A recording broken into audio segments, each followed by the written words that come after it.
Hey friend, I am really glad you made it back here tonight.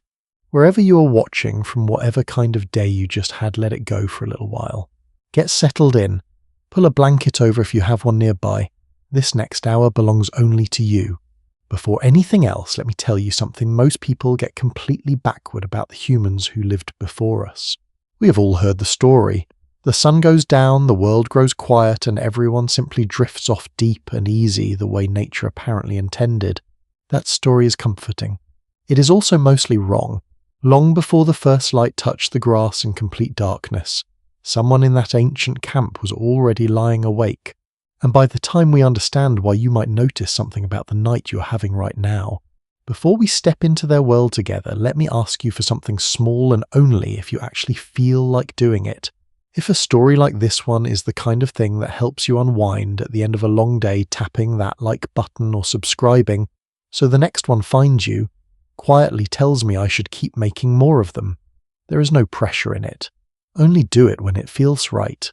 And if you have a moment before your eyes get heavy, tell me where in the world you're watching from tonight and what time it is where you are. I love reading through those comments in the morning, picturing all of you scattered across different clocks and different time zones, listening to the very same story in the middle of your own separate nights. For now, let us turn the lights down as low as they will go. If a fan happens to be nearby, turn it on just for that low, steady hum underneath everything. It tends to make a story like this one feel a little more like a memory than a lecture. Good. Now let's go back. Not to yesterday. Further than that. We're going to spend one single day with a small group of early humans somewhere around 70,000 years ago, long before anyone had invented a word for morning or a reason to need one. We will sit beside their very first fire of the day and quietly learn what it did to the human brain. We will untangle an old myth about who hunted and who gathered and discover the truth is far more interesting and far more fair than the myth ever was. We will watch a chase across open grassland that no modern athlete could win, and understand exactly why these people won it anyway. We will step into a camp where a child seemed to belong to almost everyone at once, and meet a grandmother whose ordinary afternoon quietly helped shape human evolution. We will watch hands that never seem to stop moving and get into an argument, a real one still going on among scientists today about how many hours these people actually spent working at all. We will see skin marked with colour and beads made from the sea worn by people who had never once laid eyes on an ocean. And we will end the way any honest day should end, beside a fire at night, listening to the very first stories ever told out loud. By the time we get there, I think you will understand something about your own tonight that you did not expect. So, let us begin exactly where every single one of their days truly began. Not with the sun, with the dark. Picture a stretch of open grassland cooling fast under a moonless sky thick with more stars than most of us will ever see from a city again. A handful of low shelters built from bent branches and dry grass circle around a fire that has burned down to a soft orange breathing glow. Somewhere far off, something calls once low and rolling across the flat land and then goes quiet again. Nobody in the camp stirs at the sound. It is familiar. It belongs to the night the same way the stars do. A woman we will call Amma lies close beside the coals, one arm curled beneath her head, listening. Not to anything in particular. Just listening the way a body does when it has learned over many nights, many years, many generations passed down before her that listening is worth doing. Somewhere past the shelters, an insect that has been calling steadily since dusk falls suddenly silent. Amma's eyes open. There is no light in the sky yet. Not even the faintest hint of grey. By almost every guess we might make about ancient life, this should not be happening. She should be asleep, deeply asleep, if the old bedtime story about early humans were actually true. You know the story, I mean. The one where people dressed in animal skins simply collapse the moment darkness falls and do not stir again until the sun practically drags them upright. It shows up in cartoons, in old films, in the lazy version of prehistory most of us absorbed without ever questioning it. It is an easy mistake to make. When we picture a world without electricity, we tend to imagine total surrender to the dark, as if a body without a light bulb nearby has no choice but to shut down completely until the sun grants permission to move again. But a body left alone with true darkness does not simply switch off. It becomes more alert to it, not less. The dark was never empty to someone like Amma. It was full of information, and a mind trained by uncountable generations before her knew exactly how to read it. It is not true. Scientists who spend their careers living alongside communities that still hunt and gather today in places like the grasslands of East Africa and the deserts of Southern Africa keep finding the exact same pattern, camp after camp, year after year, wearable sensors quietly recording what nobody ever bothered to measure before. People in these communities tend to wake nearly an hour before the sun rises, not occasionally, almost every single night of their lives. And here is the part that tends to surprise people the most. These same communities on average sleep a little less than the average American adult sleeps tonight. Not more, less. No electric lights to blame, no late-night phones scrolling to explain it away. Just less sleep by choice or by something deeper than choice. So if you have ever felt a small flicker of guilt about your own sleep, about the night you didn't manage 8 full hours, you can probably set that guilt down for good. It seems we were never quite built for 8 hours in the first place. There is a particular kind of shame many of us carry around broken sleep.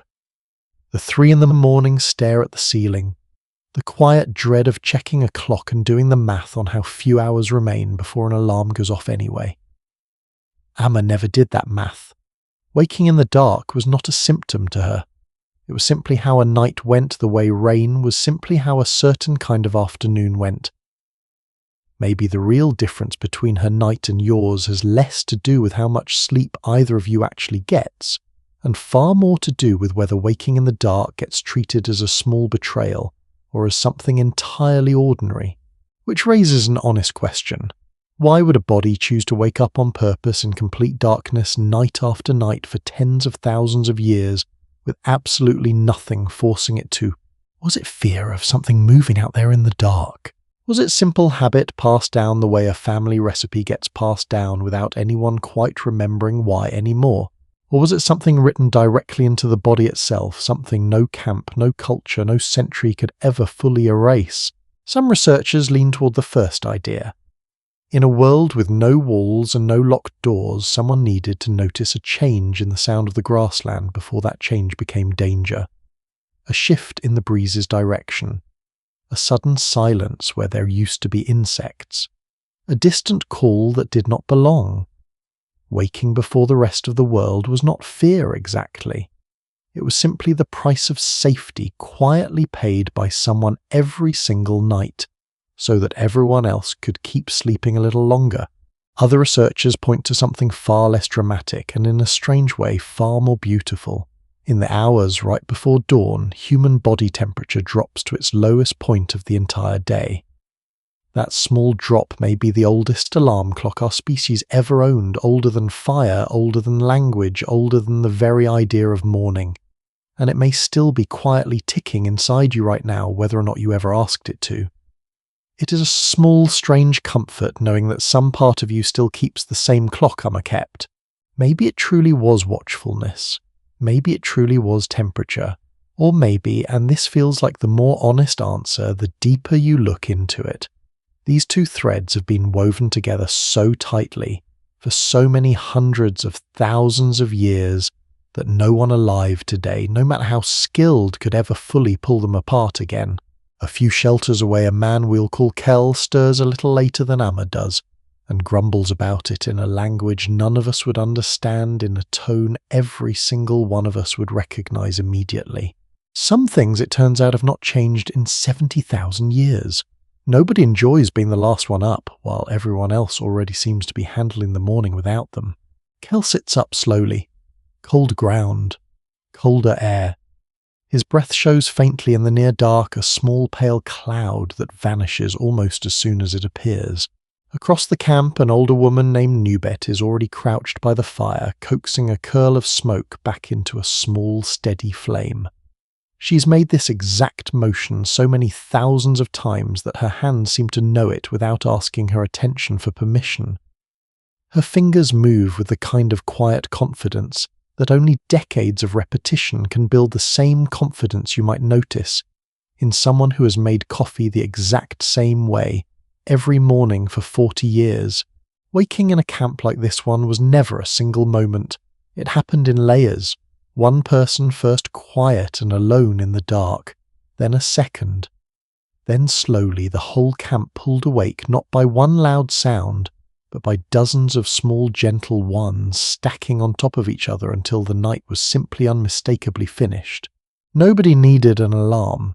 The camp itself was the alarm built entirely out of people who cared enough to notice each other stirring, and who trusted that someone somewhere in the dark was already awake and watching.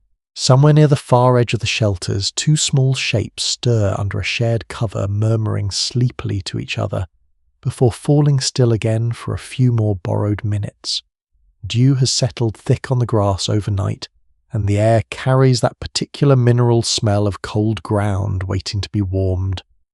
Far off, the first bird call of the morning cuts through the dark, tentative, almost testing whether it is really time yet. Compare that for a moment to the sound most of us wake up to now. A sharp electronic tone or a phone screen lighting up an inch from our face demanding attention before our eyes have even properly opened. Amma and Kel never had that particular jolt. Their mornings began softly, almost gently built, layer by the people around them, rather than dropped on them all at once by a machine. And here is something worth sitting with for a moment. In a world with no artificial light at all, no way to push the night. Later, these same communities still tend to stay awake for roughly 3 hours after the sun goes down, talking quietly, laughing, sometimes arguing gently before anyone actually falls asleep. So the picture most of us carry around, everyone collapsing into sleep the instant it turns dark, was never quite right either. It is one of those small, tidy myths that feels true simply because nobody ever thought to check it. They were not lazy. They were not running on empty. They were simply living inside a rhythm that modern life has slowly, quietly talked us out of trusting. By the time the sky finally begins to lighten just a thin grey seam along the horizon, most of the camp is already moving. Quiet conversation. The soft scrape of tools being gathered. A child's laugh quickly hushed, followed by someone else's laugh at the hushing. Someone murmuring under their breath at something the rest of us will never get to hear. And near the centre of it, all that Fire Nubet has been tending in the dark finally catches properly brightening, throwing warm light across sleepy faces for the first time all night. She feeds it slowly, a twig at a time, then a slightly thicker branch, watching the flame test each piece, before deciding whether to accept it. The way a careful cook tests whether a pan has truly reached temperature before adding anything important to it. One by one, the others drift closer to that warmth without seeming to decide to. Amma settles near it. Kel follows, rubbing his hands together more out of habit than actual cold now. Even the two small shapes from the edge of camp appear wrapped in shared coverings drawn toward the light, the same way people have always been drawn toward it before anyone ever gave that pull a proper name. It would be easy to walk past a detail like that. Just a fire-catching light again the way it does every single morning, the way it has caught light every morning for longer than any of us can properly imagine. But that particular fire, the very first one of the day, is about to do something extraordinary for the people gathered around it. It is going to feed them in a way no other animal on this entire planet has ever managed to feed itself. And in doing so very slowly over hundreds of thousands of mornings, just like this one, it is going to help build the very brain you're using to listen to this story right now. Watch closely here, because this is the part almost everyone gets wrong. Nubet crouches low, raking a bed of embers to one side with a bent stick, and settles something dark and round into the hollow she has cleared. A root dug from the ground the evening before, wrapped loosely in wet leaves. She covers it with warm ash and leaves it there patient, the way you might leave bread rising on a counter without checking it every 5 minutes. A few steps away, strips of meat from an earlier hunt rest on a framework of green sticks angled over the flame low enough to cook, high enough not to burn. The fat hisses faintly and drips into the coals below, and each drop sends up a small bright hiss of its own. Somewhere behind her, one of the younger members of the group pokes curiously at the edge of the ash, with a stick gets gently swatted away, and wanders off to find something else to investigate instead. It looks simple, almost too simple to matter. It is not simple at all. What is happening around this fire right now in the grey light of early morning may be the single most important thing that ever happened to the human brain. Most of us grew up with a tidy little story about why our ancestors got smarter. Meat did it, the story goes. Big brave hunters brought home protein, and protein built bigger brains, and bigger brains built civilization. It is a satisfying story. It has a hero in it, and a trophy, and a clean, simple line from cause to effect. It also leaves out the one detail that actually made the difference. Raw meat is hard work for a body. Honestly difficult work, the kind that costs far more than most of us ever stop to consider. A great ape in the wild spends something like 4 to 7 hours a day simply chewing, grinding tough raw plants and fibrous stems into something small enough to swallow. 4 to 7 hours. Nearly a full workday spent just moving a jaw up and down. Humans do not do that. We could not do that anymore even if we tried. Our jaws are smaller than an ape's. Our teeth are smaller. Our stomachs and intestines take up noticeably less space inside us than they should for a primate our size. Something happened somewhere along the way that let the human body shrink the very organs it uses to break food down. That something was fire. Here is a number worth sitting with for a moment. An egg cooked over heat is something like 90% digestible. The very same egg eaten raw gives the body somewhere closer to 50 or 60% of its value. Nearly half of it simply passes through unused, wasted. Cooking does not just make food taste better. It performs a kind of chemistry that raw chewing alone can never manage, breaking down proteins and starches before the body has to spend its own energy doing the work. So think about what that means for someone crouched by a fire at dawn, easing a wrapped root into warm ash. She's not just making breakfast more pleasant. She's quietly outsourcing a piece of digestion itself, handing part of that expensive, energy-hungry job over to the flame so her own body does not have to spend the fuel doing it. And where does the fuel saved by that trick tend to go in a body that suddenly has some to spare? Increasingly, researchers who study human evolution point to the brain. Your brain sitting quietly behind your eyes right now burns through roughly a quarter of your entire body's daily energy just to keep itself running. A quarter, for an organ that makes up only about 2% of your total weight. No other organ rivals that kind of appetite, and an organ that expensive does not simply appear out of nowhere. Something has to pay for it. There is a name for this idea among the people who study it closely, something they sometimes call the trade-off between gut and brain. Across the animal world, big guts and big brains almost never show up in the same body. An animal spends its energy budget one way or the other mostly. Elephants have enormous brains and equally enormous guts built for grinding down rough plant matter for hours on end. Dolphins have unusually large brains, but they also eat food that is easy to digest and rich in fat, without needing a long, complicated gut to process it. Humans appear to have found a stranger path than either. We shrank the gut on purpose in a sense by handing part of its job to something outside the body entirely. A fire does not belong to your anatomy, and yet in a very real sense it has been functioning as a second stomach for the human species for a very long time. One idea, one that has reshaped how many scientists think about human origins, suggests that cooking is exactly what paid the bill for our unusually expensive brain. Smaller gut, less energy, spent digesting more energy left over, and evolution, patient and opportunistic as always, seems to have poured a good portion of those spare calories straight into growing a bigger, hungrier brain. There is a common mistake tucked inside all of this, one worth naming directly.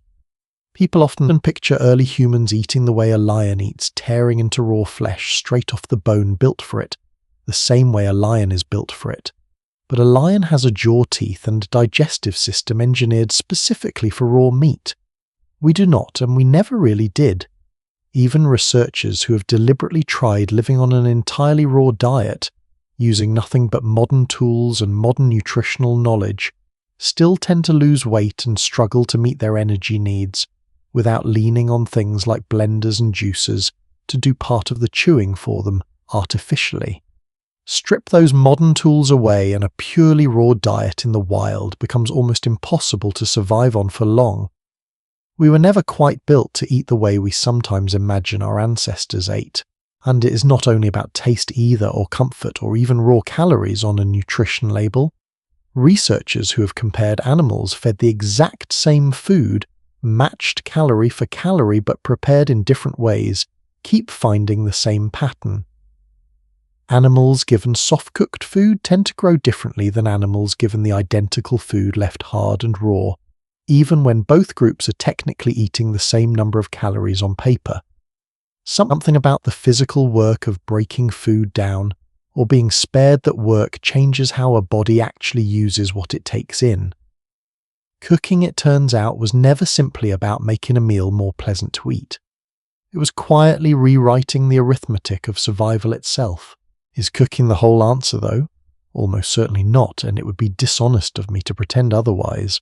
Here is the honest complication the part serious researchers argue about at conferences instead of settling neatly over dinner.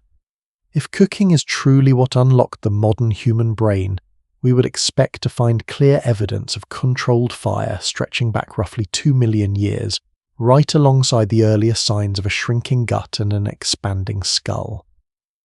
But solid, unambiguous evidence of regularly controlled fire only reaches back with real confidence to somewhere around 1 million years ago, in a handful of scattered sites, with some hints more fragile and more debated stretching back further still. That gap matters. It means one of two things has to be true. Either fire was being used far earlier than we currently have solid physical proof for, quietly in ways too fragile to survive hundreds of thousands of years buried in the ground.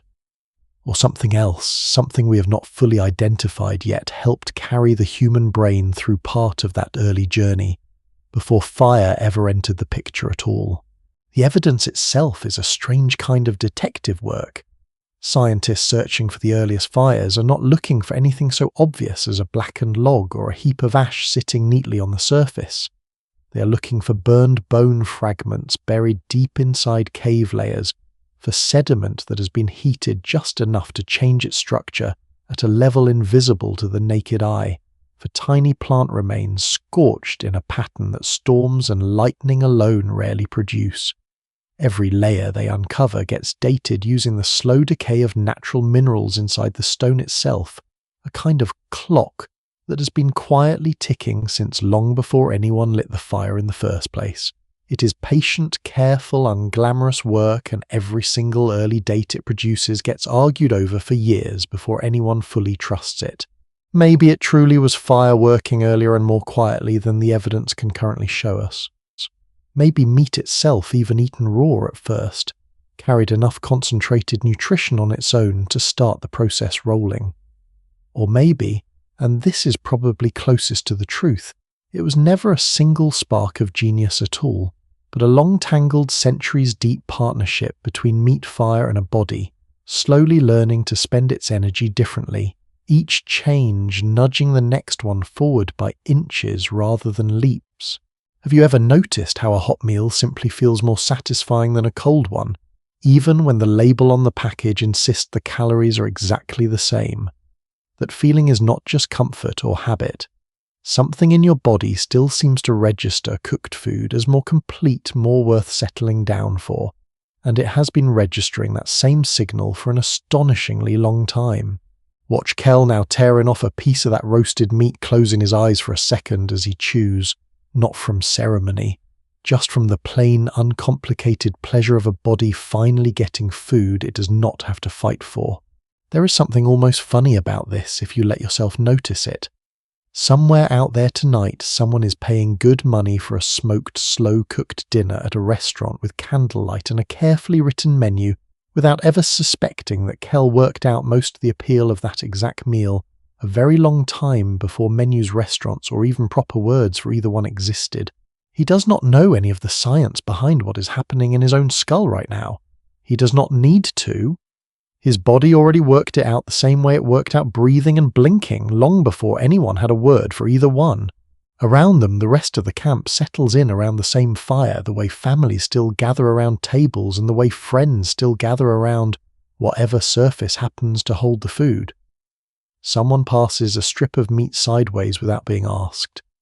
A quiet argument breaks out over the lust of the roasted root, settled the way most small arguments, in a tight familiar group, tend to be settled, with a shrug, a laugh, and a decision that it was not really worth arguing about after all. There is a comfort to it watching people you will never meet, separated from you by tens of thousands of years, do something as recognizably human as bicker gently over breakfast. Nubet finally pulls the root free from the ash with a forked stick, tapping off the last grey dust, and breaks it open. Steam lifts from the centre. She tests a small piece with her fingers, first the way anyone testing something hot instinctively does, then hands the rest toward Amma without a word. It is such a small gesture. Somebody made something, somebody shared it, and yet if the researchers chasing this question for the past several decades are right, that small wordless exchange repeated across an unthinkable number of mornings, across hundreds of thousands of years, quietly reshaped the very organ every single one of us is using to picture this scene right now. Amma chews slowly in no hurry at all, her shoulders finally loosening after a night spent half alert in the dark. There is a particular kind of stillness that only settles over a person once real hunger has actually been answered, not just quieted for a moment, but properly, thoroughly answered, and it moves through her, the same unhurried way it would move through you after a good meal on a difficult day. Whatever the morning still has waiting for her, it can wait a few minutes longer than this. It is worth asking yourself honestly when you last ate a meal the way Amma is eating this one. Not scrolling through something on a screen, not standing at a counter already halfway to the next task before the last bite is even swallowed. Just eating with people you trust until the hunger is actually gone. It sounds almost too simple to be worth mentioning, and yet somewhere along the way an enormous number of us quietly lost the habit of doing it. Meat alone never built the human mind. Neither did fire alone. It took both working together morning after morning, long before anyone understood what they were actually doing. And once that fed, energized brain had calories to spare, it did not simply sit still and enjoy the surplus. It started asking harder questions. It started noticing patterns, weighing risks, planning further ahead than a full stomach alone would ever require. And there is a quieter gift buried inside all of this too, one people rarely think to mention. A body that no longer spends 4 or 5 extra hours a day simply chewing has hours left over for something else entirely. Time to make something with your hands. Time to teach a skill to someone younger. Time simply to sit by a fire a little longer than strictly necessary, doing nothing productive at all just because it feels good to sit there. We will come back to exactly how much of that freed time actually existed, because the honest answer surprises almost everyone who hears it, and it is not the answer either side of that argument expects. For now, notice something simpler. Breakfast is nearly finished.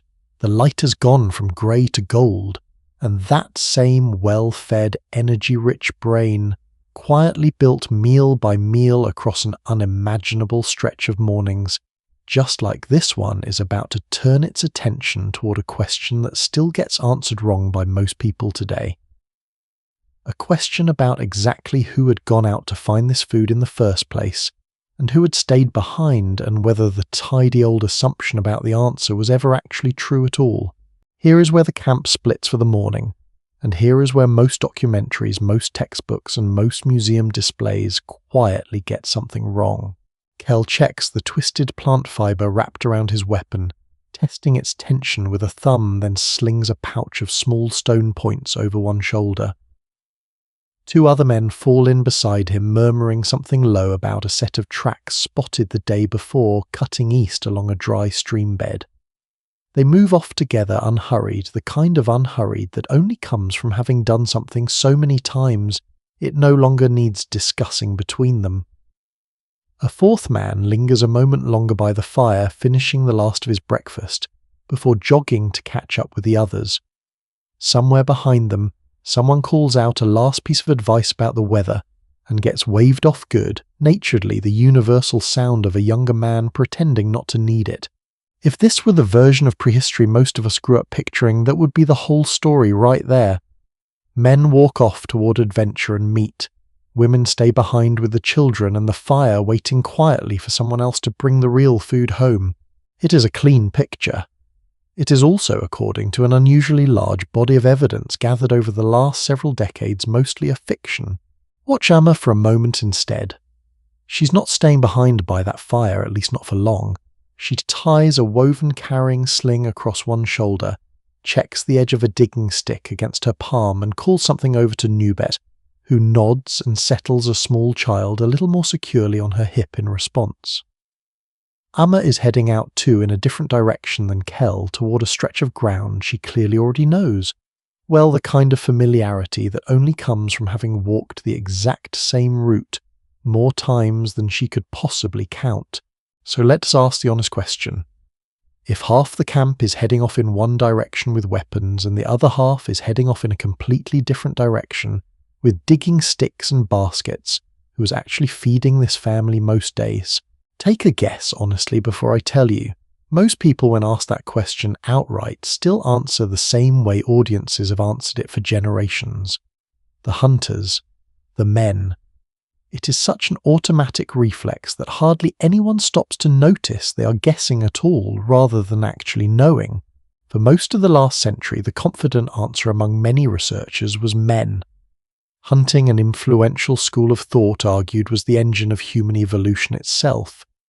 Big brains, upright walking, even the origins of language all supposedly traced back to bands of men chasing large, dangerous animals across open country, while women waited near camp, dependent, largely passive, tending the fire and the children until the real providers came home carrying the real food.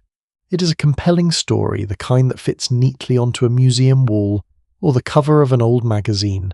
It has drama in it and danger and a clear hero. Walk through almost any natural history museum built in the last century, and you will likely still find it frozen in plaster. A muscular man mid-throw spear raised animal fleeing. Somewhere off to the side, easy to miss if you're not looking for her. A smaller figure crouched near a fire watching. It also happens to be almost backward. When researchers actually sat down decades ago and measured carefully meal by meal exactly where the calories in a hunting and gathering diet came from, the numbers told a very different story than the one everyone had assumed for so long. Among several well-studied groups, plant foods gathered mainly by women made up somewhere between 60 and 80% of what people actually ate measured by weight. Not a helpful side dish sitting quietly beside the main event. The main course itself most days more often than not. Meat mattered enormously too, of course. Nobody serious is arguing otherwise. A successful hunt brought in fat and protein that gathered plants alone could never fully replace, and it carried enormous social weight of its own, tied up in status, in generosity, in the deep bonds between hunters who depended on each other completely out on open ground. But meat was unpredictable. Some days a hunt like the one Kel just walked into simply fails, and everyone comes home empty-handed after hours of real effort. The steady, dependable calories that kept a family alive through the ordinary days, the days without a kill, came overwhelmingly from what women brought back in those woven baskets. So why did the story get told the other way around for so long by people who honestly believed they were simply reporting the facts as they saw them?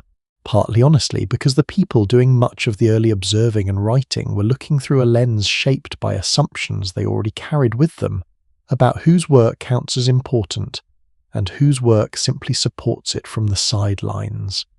And partly because a hunt makes for a far more dramatic photograph than an afternoon spent quietly digging roots out of dry ground, even when that second activity is what actually kept the whole camp fed through the leanest weeks of the year. There is a small, almost funny illustration of just how deep this old picture still runs even now in a world that supposedly knows better. Not long ago, someone actually typed the phrase prehistoric humans into an image search and simply counted what appeared on the screen. Over 200 pictures showed men hunting. Fewer than 20 showed women doing anything at all. More than 100 years after anyone seriously studied this question with real data, our collective imagination is somehow still drawing the exact same tired cartoon. Here's where it gets more interesting still, and where the old story does not just turn out incomplete, it gets flipped entirely on its head in a surprising number of places. When researchers widened their lens more recently and looked carefully at hundreds of documented hunting and gathering societies from around the world spanning many different continents and many different environments, they found something the old textbooks never prepared anyone for. In the clear majority of these societies, women hunted too, not occasionally by accident or in some rare, desperate emergency, deliberately, skillfully, sometimes with dogs, sometimes with traps, sometimes right alongside the men and sometimes entirely on their own, entirely on. There is a particular myth wrapped up in all of this that deserves to be pulled apart directly because it still gets repeated as though it were simple, settled biology. The idea that pregnancy, nursing, or a woman's monthly cycle would have made regular hunting impossible, or at least deeply impractical for most of human history. It sounds reasonable enough on the surface, the kind of claim that feels obvious until someone actually checks it. It does not hold up well against the evidence we actually have. Communities studied in the Philippines among people who hunt as a completely normal part of daily life. For both men and women, show women continuing to hunt through pregnancy, through nursing, through every single stage most outside observers had simply assumed would rule it out entirely. Researchers who spent time documenting these communities noted women hunting well into visible pregnancy, adjusting pace and method rather than stopping altogether and returning to hunting again within weeks of giving birth. The human body, it turns out, is considerably more capable than that old-tidy assumption ever gave it credit for. Archaeology backs this up in a way that is difficult to argue with once you actually see it laid out. A burial site uncovered high in the Andes Mountains of South America turned up the remains of a young woman laid to rest alongside a complete hunting toolkit, the kind of equipment built specifically for taking down large game. Sharpened projectile points, tools for processing a kill on the spot, not decoration, not a symbolic offering placed there for some ceremonial reason nobody can quite explain. Genuine working tools worn from actual use, the sort a person only gets buried with if those tools truly belong to her in life, the way a favourite instrument might be buried beside a musician, or a well-worn set of hand tools beside a builder. Discoveries like that one have forced more than a few long-standing assumptions about ancient gender roles to be quietly uncomfortably reconsidered by people who had built entire careers on the older story. None of this means the old picture was entirely wrong in every detail, though, and it would be lazy storytelling to pretend the honest answer flips cleanly from one extreme straight to the opposite one. Even in societies where women hunted regularly, a real pattern still shows up again and again across very different cultures. Men more often pursued the largest, most dangerous, most far-ranging animals, the kind of hunt that could take days and carry genuine physical risk. Women more often handled smaller game nearer to camp work that could be paused and resumed around the demands of caring for children without losing an entire day's effort. This was rarely described by the people living it as some rigid law handed down from outside. In many documented communities, people describe it themselves quite plainly as simply the most practical way to divide difficult, physically demanding work among everyone who needed each other to survive. So which version is the honest one? The old picture of women staying passively behind, or a newer picture with no division of labour at all? Everyone doing exactly the same thing every single day. Neither really if we are being careful with the evidence in front of us. What the data actually points toward is something more interesting than either extreme.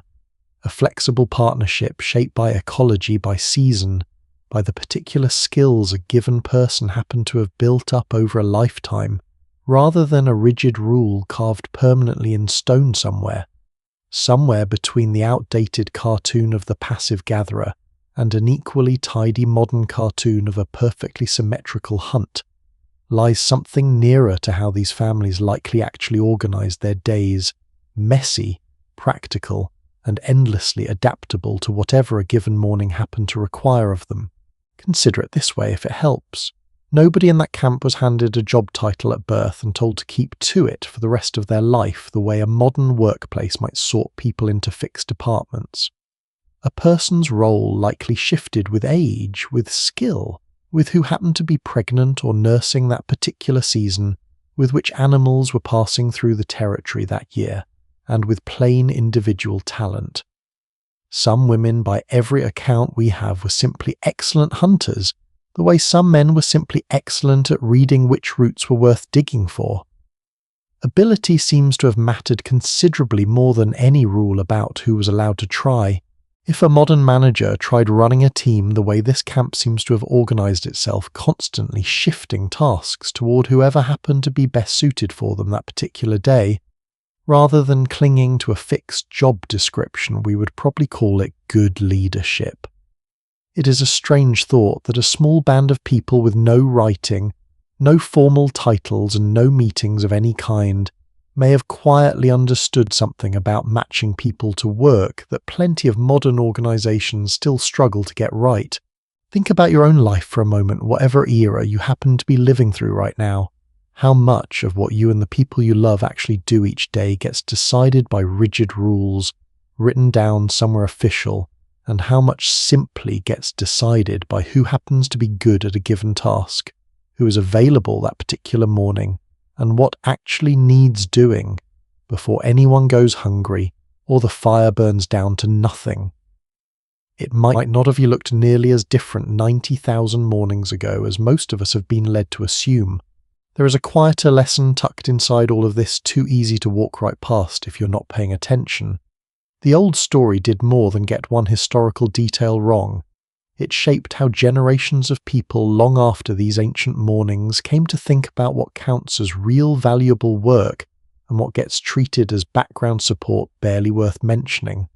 Emma walking out across that grass with a digging stick and an empty basket was never a supporting character waiting at home for someone else's story to happen. She was one half of how this entire camp actually managed to stay alive.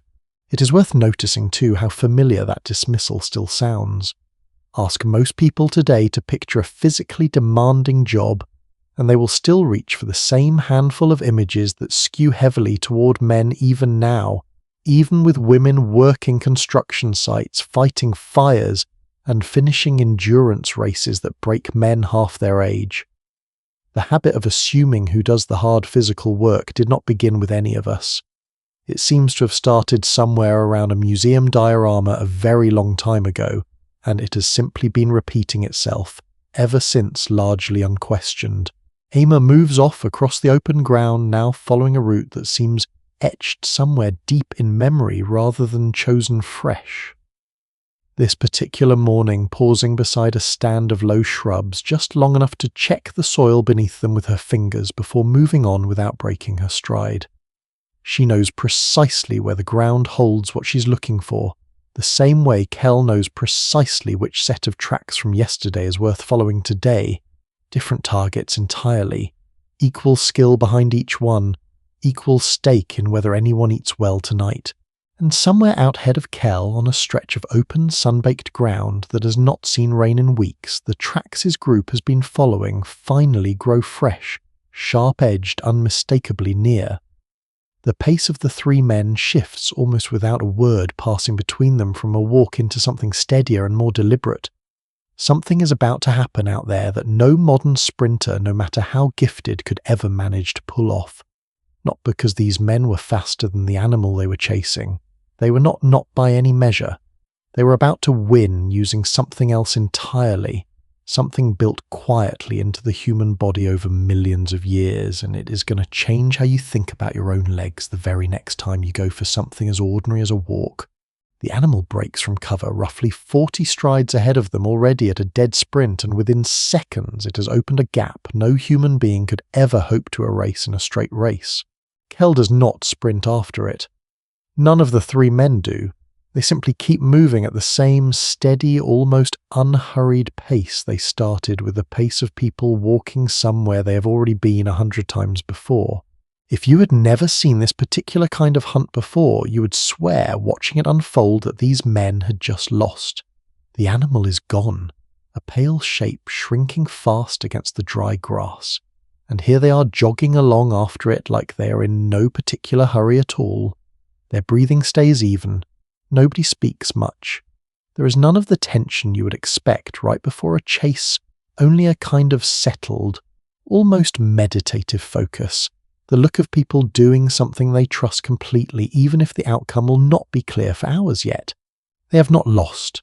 They have barely even started. Here is the part almost nobody guesses correctly the first time they hear it. Over any short distance, a human being loses to an antelope so badly it is not even a fair comparison. We are slow, almost embarrassingly slow compared to nearly anything we have ever hunted. And yet, for a huge stretch of our history, before anyone had crafted a single, reliable weapon, before anyone had a spear sharp enough to matter much on its own, some of the most reliable hunting our ancestors did depended on a simple, strange fact. Given enough time and enough heat, a human being can outlast almost any four-legged animal on this earth. Let that sit for a second, because it sounds almost backward. The slowest runner in the group, the one animal on the savannah without claws, without real speed, without much in the way of natural weapons at all, and somehow that same fragile-looking creature was capable of running certain animals literally into the ground. The secret is not strength, it is heat. Think about the fastest animals you know of for a moment.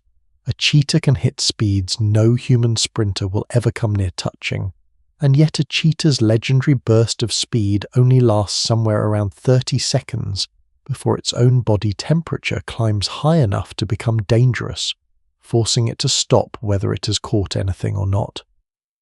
Nearly every four-legged runner on this landscape trades one of two things for its speed.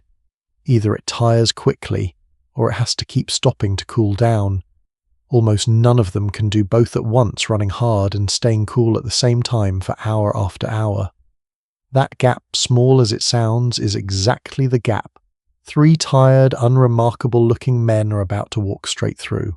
Watch what happens to the antelope over the next hour or so, because this is where the real hunter actually takes place.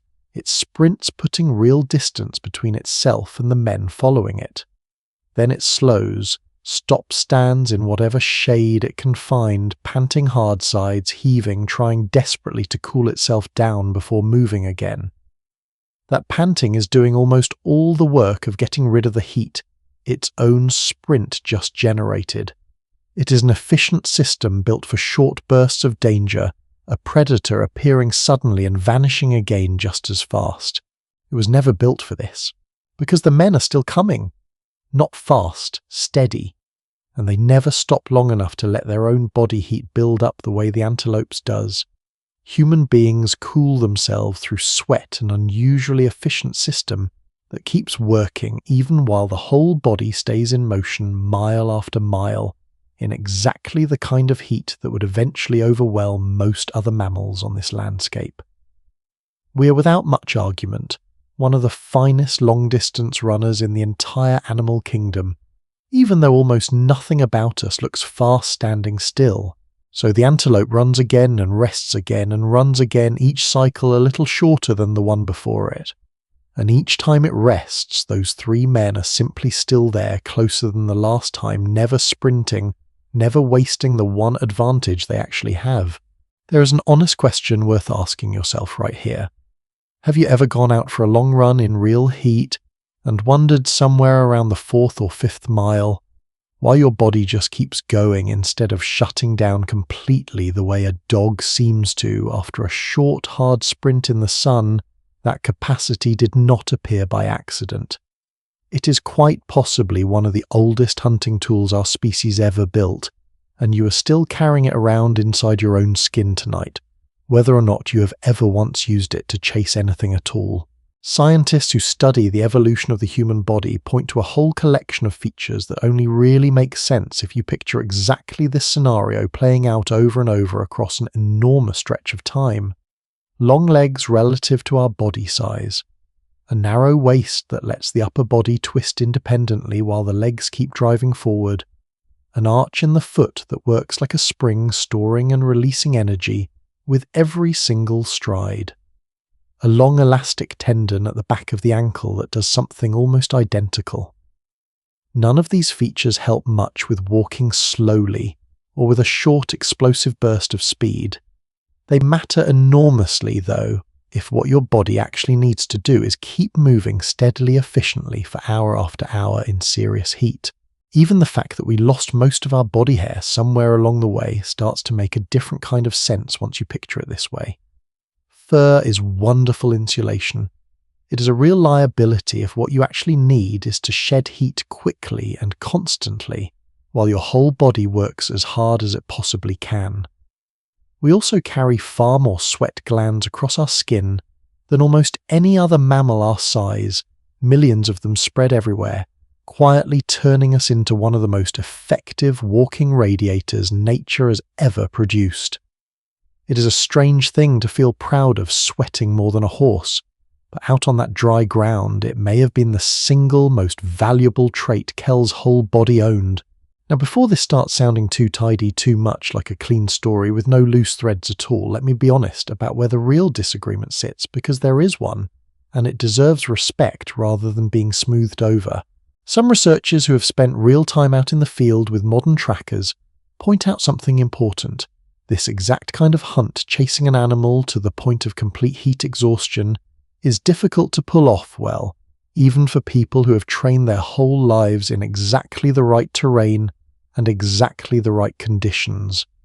It demands brutally hot, open ground with almost nowhere for the animal to find real shade.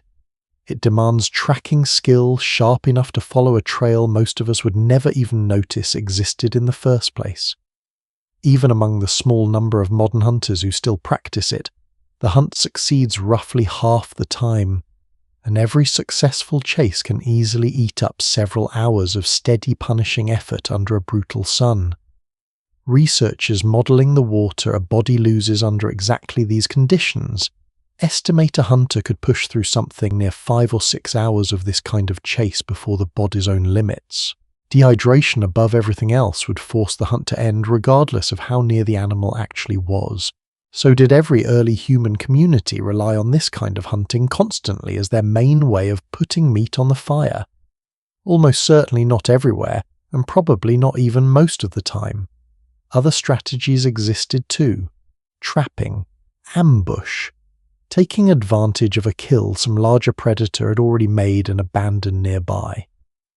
The honest picture likely involves all of these methods layered together, used depending on the season, the terrain, and whatever opportunity happened to present itself on a given morning.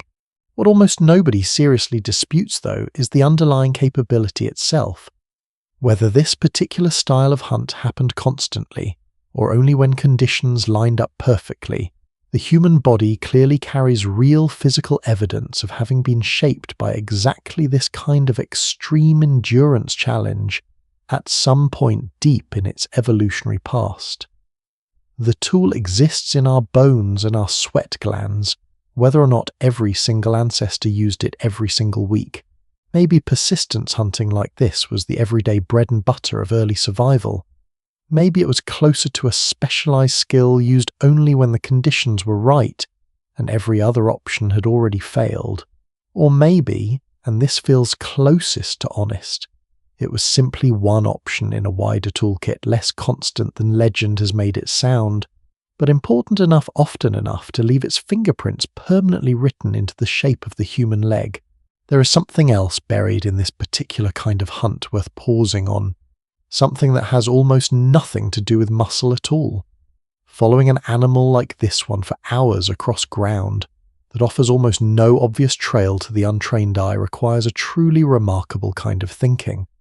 A broken blade of grass, a faint depression in dry soil barely deeper than a shadow, a single, displaced pebble sitting at an angle that does not quite match its neighbours.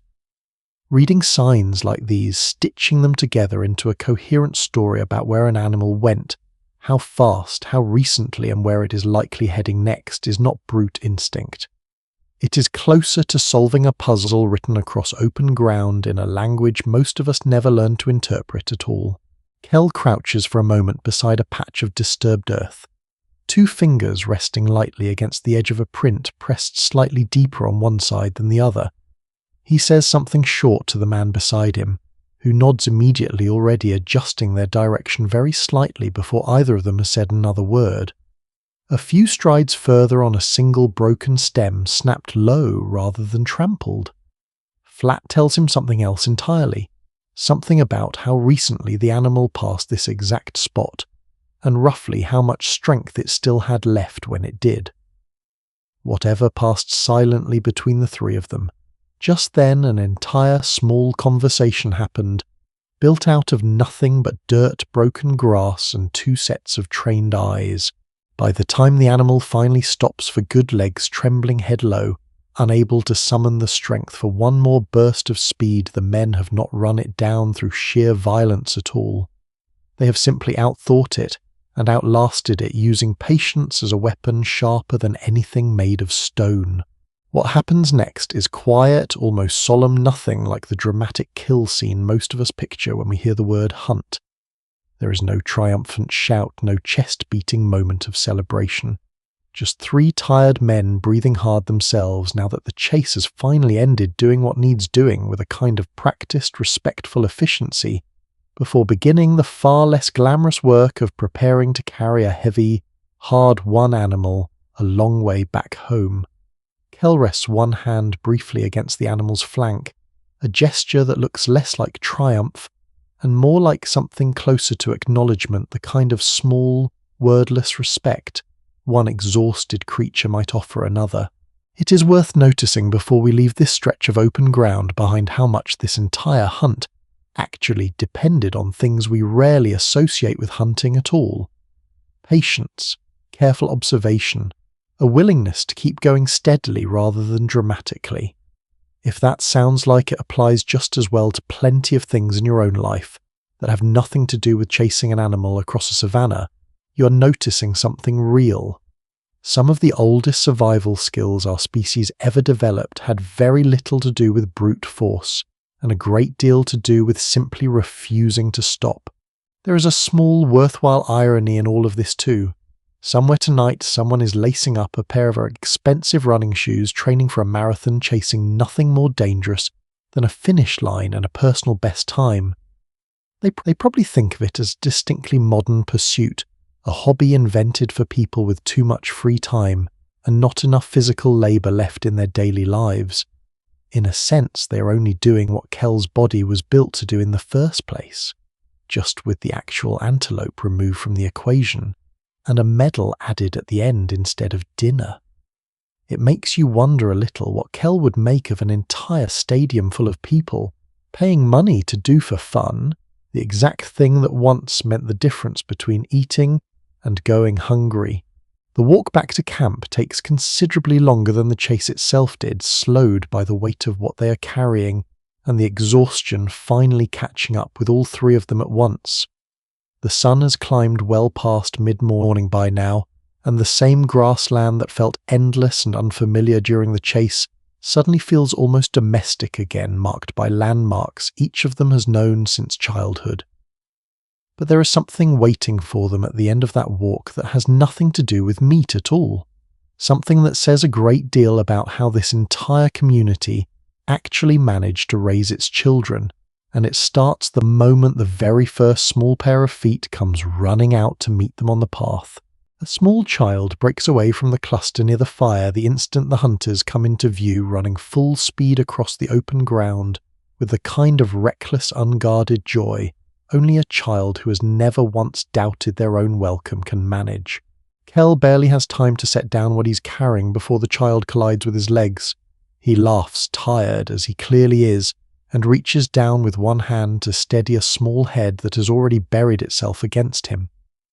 Behind that first child, two more appear, along with a woman none of us have met, yet wiping her hands on a bundle of dried grass, already calling out something that sounds unmistakably like a question about how the hunt went.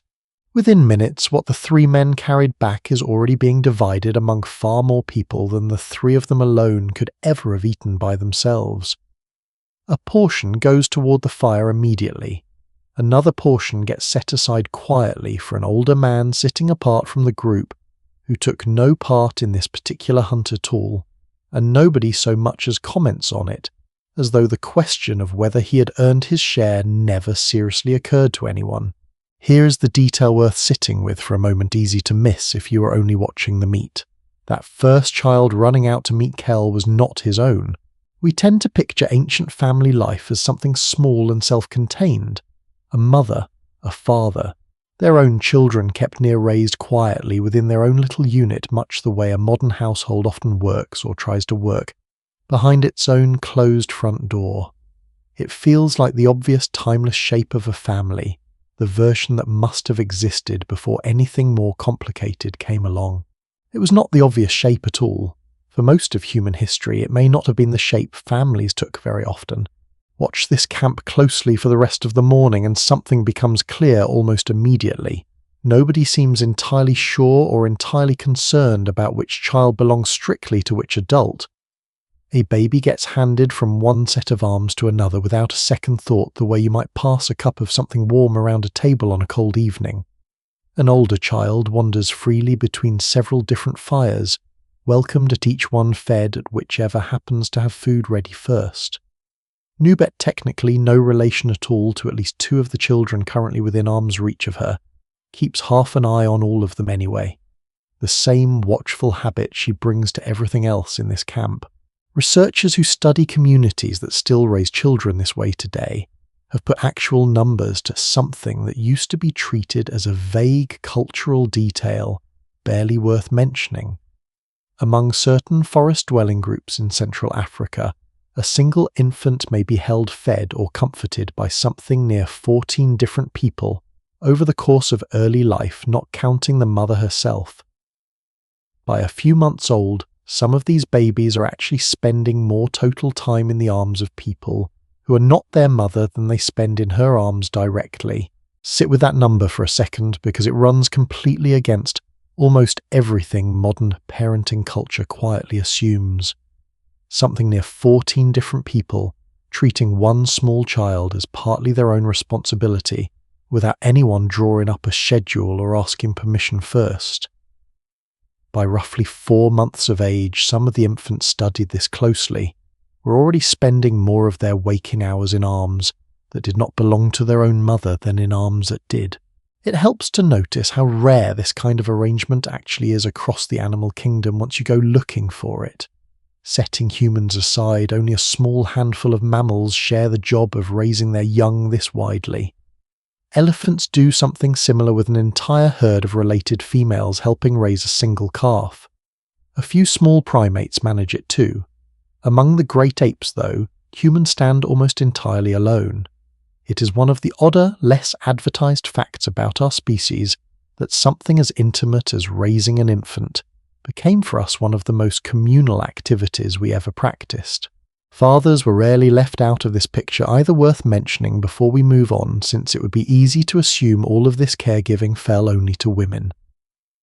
Among several forest-dwelling groups studied closely today, fathers spend a remarkable portion of each day in direct physical contact with infants, carrying them along even during difficult foraging trips, rather than leaving that work entirely to the women left back at camp. Whatever ancient division of labour existed here, it clearly was not one that quietly excused men from holding their own children. Have you ever felt as a parent, or simply as someone who loves a parent, that raising a child alone or with just one partner felt harder than it was somehow supposed to feel? There might be a real reason behind that feeling, and it is worth saying plainly that it is not a personal failing. It might be that you are quietly trying to do by yourself a job that human beings spent an enormous stretch of our evolutionary history doing together, spread across an entire community, rather than concentrated onto one or two exhausted adults. Compare this for a moment to almost any other primate you can picture. A chimpanzee mother rarely lets her infant leave her own body for the first several months of life, carrying it everywhere herself, feeding it herself, protecting it herself, largely alone even while surrounded by an entire troop.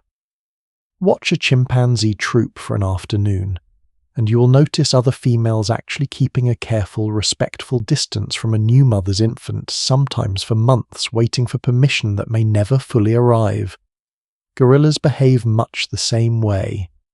Among our closest living relatives, motherhood tends to look like an intensely private, physically exhausting solo project guarded rather than shared. Humans broke that pattern somewhere along the way dramatically, and the break appears to run deep, not shallow.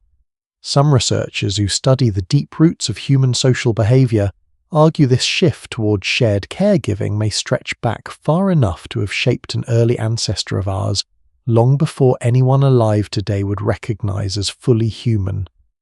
Others are more cautious about pinning an exact date on something this difficult to see clearly in old bones and older dirt.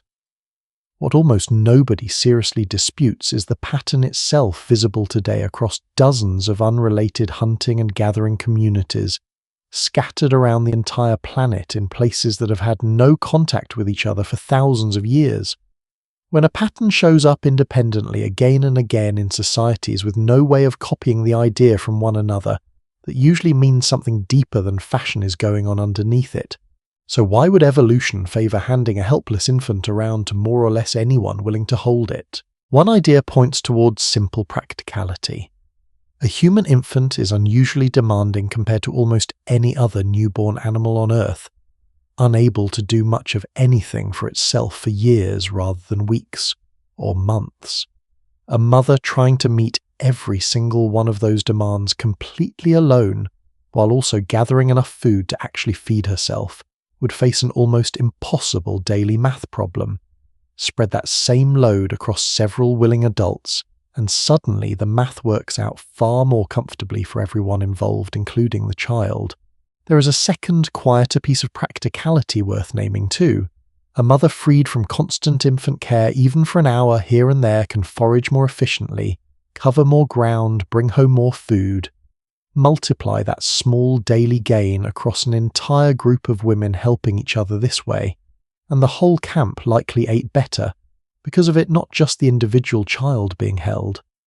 Cooperation like this rarely benefits only the person receiving the help. Another idea points somewhere less obvious toward trust itself. A baby who has been held, soothed, and fed by a dozen different people before it can even walk, grows up already wired to trust widely, rather than narrowly already prepared for a life spent depending on people well outside its own immediate family. In a species that survives largely through cooperation, through sharing meat after an unpredictable hunt, through defending each other against real danger, that early lesson in trusting a wide circle might matter just as much for later survival as any single meal ever did. Maybe it really was the practical math of feeding a demanding infant.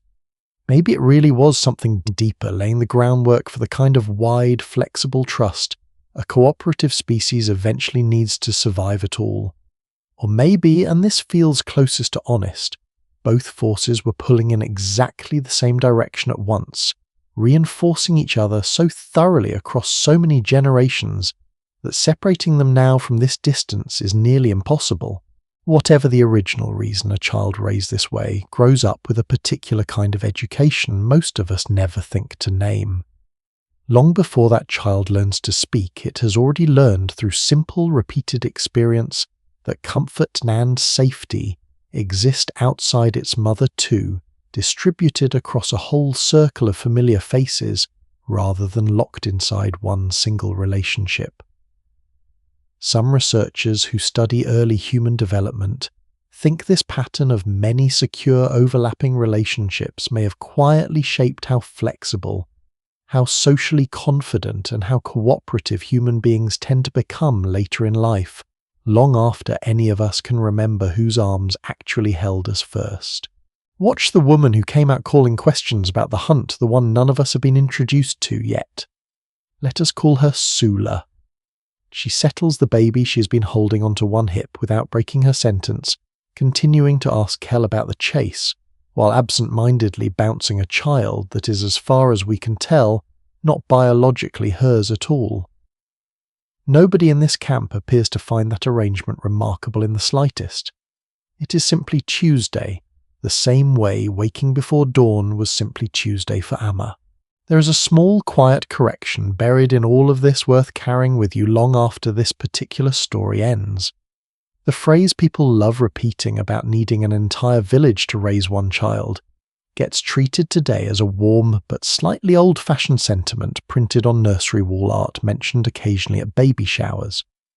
It was never sentiment in the first place. For the overwhelming majority of human history, it was simply an accurate description of how the job actually got done day after day by necessity rather than choice. Plenty of parents today quietly describe a particular kind of loneliness that earlier generations rarely seem to name, the sense of standing at 3 a.m. with a crying infant and nobody else awake to hand that weight to even for 10 minutes. It is worth wondering gently whether that loneliness is a personal shortcoming at all, or whether it is simply what happens when a task built across hundreds of thousands of years to be shared among a dozen or more willing hands gets quietly narrowed down to 1 or 2 exhausted people alone, in a house with the door closed, expected to manage everything the village once managed together. None of this means a mother's own bond with her own child mattered any less inside a system like this one. If anything, watch closely and you will notice something almost the opposite is happening. Amma, once she finally finishes eating and catches sight of Sula holding that baby, crosses over without hesitation and takes the child back into her own arms for a while, murmuring something low that nobody else needs to hear. The circle of caregivers around a child in a camp like this one was wide, but it was never a replacement for a mother's own attention. It was simply insurance underneath it, so that no single person, no matter how devoted, ever had to carry the entire weight completely alone. By early afternoon, the whole scene has settled into something almost impossible to describe as chaotic, despite how it might look at first glance, to modern eyes trained on tidy, separate households. Children move freely between adults. Adults move freely between tasks, glancing over at whichever child happens to be nearest, whenever a hand seems needed. Somewhere off to one side, 2 older children have organised the younger ones into some kind of game, involving a scattering of small pebbles rules, apparently invented on the spot and revised loudly every few minutes, while the nearest adult keeps half an ear on the noise, without ever fully looking up from her own work. It looks, if you squint at it the right way, less like a family and considerably more like an entire small society, quietly agreeing without ever once writing it down that every single child in it belonged to everyone. There is one particular figure in this circle of caregivers, though, who plays a role stranger and more important than almost anyone else here, and she is standing closer to that fire than anybody else right now, deceptively unremarkable, simply feeding another piece of wood into the flame. She's well past the age of having children of her own, has been for years, and yet she remains one of the busiest, most relied upon people in this entire camp. That fact alone should strike you as a little strange if you stop to think about it. In a species obsessed, evolutionarily speaking, with passing on genes, why would nature keep a woman so thoroughly involved, so clearly valued decades after her own ability to have children has ended? What Nubet has been quietly doing for decades without anyone ever calling it a job may turn out to be one of the single most important discoveries in the entire story of why human beings survive as long as we do. Let us stay with Nubet a little longer, because there is something about her presence in this camp that ordinary biology has a hard time fully explaining. Later that same afternoon, once the meat has been shared out, and the youngest children have finally worn themselves into a nap, Nubet picks up a heavy fire-hardened digging stick and walks out past the edge of camp alone toward a patch of ground she has clearly visited many times before. The ground here looks unremarkable to an untrained eye, dry and cracked, indistinguishable from a dozen other stretches of the same grassland. Nubet does not hesitate over where to start. She works methodically, driving the stick down at an angle, levering with her whole body weight, pulling free a tuber buried deep enough that no child in this camp could have reached it without help. She has done this exact motion so many thousands of times across her life that her back barely seems to notice the effort anymore, though her breathing tells a slightly different story, and she pauses twice, hands braced against her knees before continuing on to the next spot. Here is a question worth sitting with, honestly, because most of us have never once thought to ask it. Nubet stopped being able to have children of her own years ago. In a strictly biological sense, evolution should have quietly lost interest in her the moment that happened. And yet here she is, still working harder than almost anyone else in this camp, still essential to whether certain children eat well this week. That should strike you as strange if you think about it honestly. Most animals do not work this way at all. Across the vast majority of the animal kingdom, a female's usefulness, evolutionarily speaking, tracks almost perfectly with her ability to reproduce. Once that ability ends, life for most species tends to end not long after, sometimes within weeks or months. A handful of exceptions exist mostly among certain whales that remain alive in tight family pods and among us. Humans are one of the very few species on this entire planet where females routinely survive for decades, sometimes a third of their entire span after their capacity to have children of their own has completely stopped. That is not a small biological detail. It is one of the strangest, least explained facts about our entire species, and researchers who study it closely have spent decades arguing over exactly why it exists at all. Here is a comparison worth pausing on since it puts the strangeness in sharper focus. A wild female chimpanzee, our nearest living relative, can technically keep having offspring right up until near the end of her natural life, and in most cases that is exactly what happens. There is no extended stretch of healthy, active years afterward, no equivalent of what Nubet is doing right now, hauling roots out of hard ground decades after her last child was born. Whatever produced that extra stretch of vigorous, non-reproductive life in humans, it is not something we simply inherited unchanged from our closest animal relatives. It had to be built specifically somewhere along our own particular branch of the family tree. One woman working in this exact area of research spent years watching Hadza communities in East Africa, groups who still forage for wild food, much the way people like Nubet would have, and she noticed something that quietly changed how many scientists think about grandmothers entirely. At first, the observation seemed almost incidental. Young children in these communities eat a great many berries, foods they can pick and process entirely on their own. But once berry season ended, the children's diet shifted toward deep, starchy roots, the kind buried firmly enough in dry ground that small hands and undeveloped strength simply could not manage the digging required. Someone else had to provide those roots instead. She tracked how well young children were growing and compared that growth against how much foraging their own mothers managed to do. For a while the pattern was obvious and expected. Better fed mother, better fed child. But the moment a mother had another baby, that pattern broke completely. Her attention necessarily shifted toward the newest, most helpless infant, and the older child's growth suddenly stopped tracking with her effort at all. Instead, it started tracking with someone else's effort entirely, the grandmother's. Think about what that actually means for a moment. A child too young to dig up tough, deeply buried roots on their own, and a mother suddenly too occupied nursing a new sibling to do it for them. Either would have been facing a real gap in nutrition at exactly the wrong moment. Someone had to fill that gap.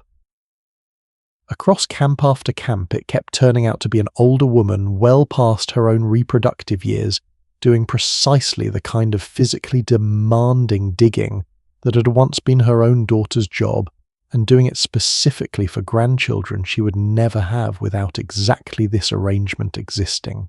So here is the honest, slightly startling idea some researchers have built out of that pattern. Menopause itself, that biological stopping point most of us think about only in terms of what it takes away, may have actually been shaped by evolution for what it gives instead.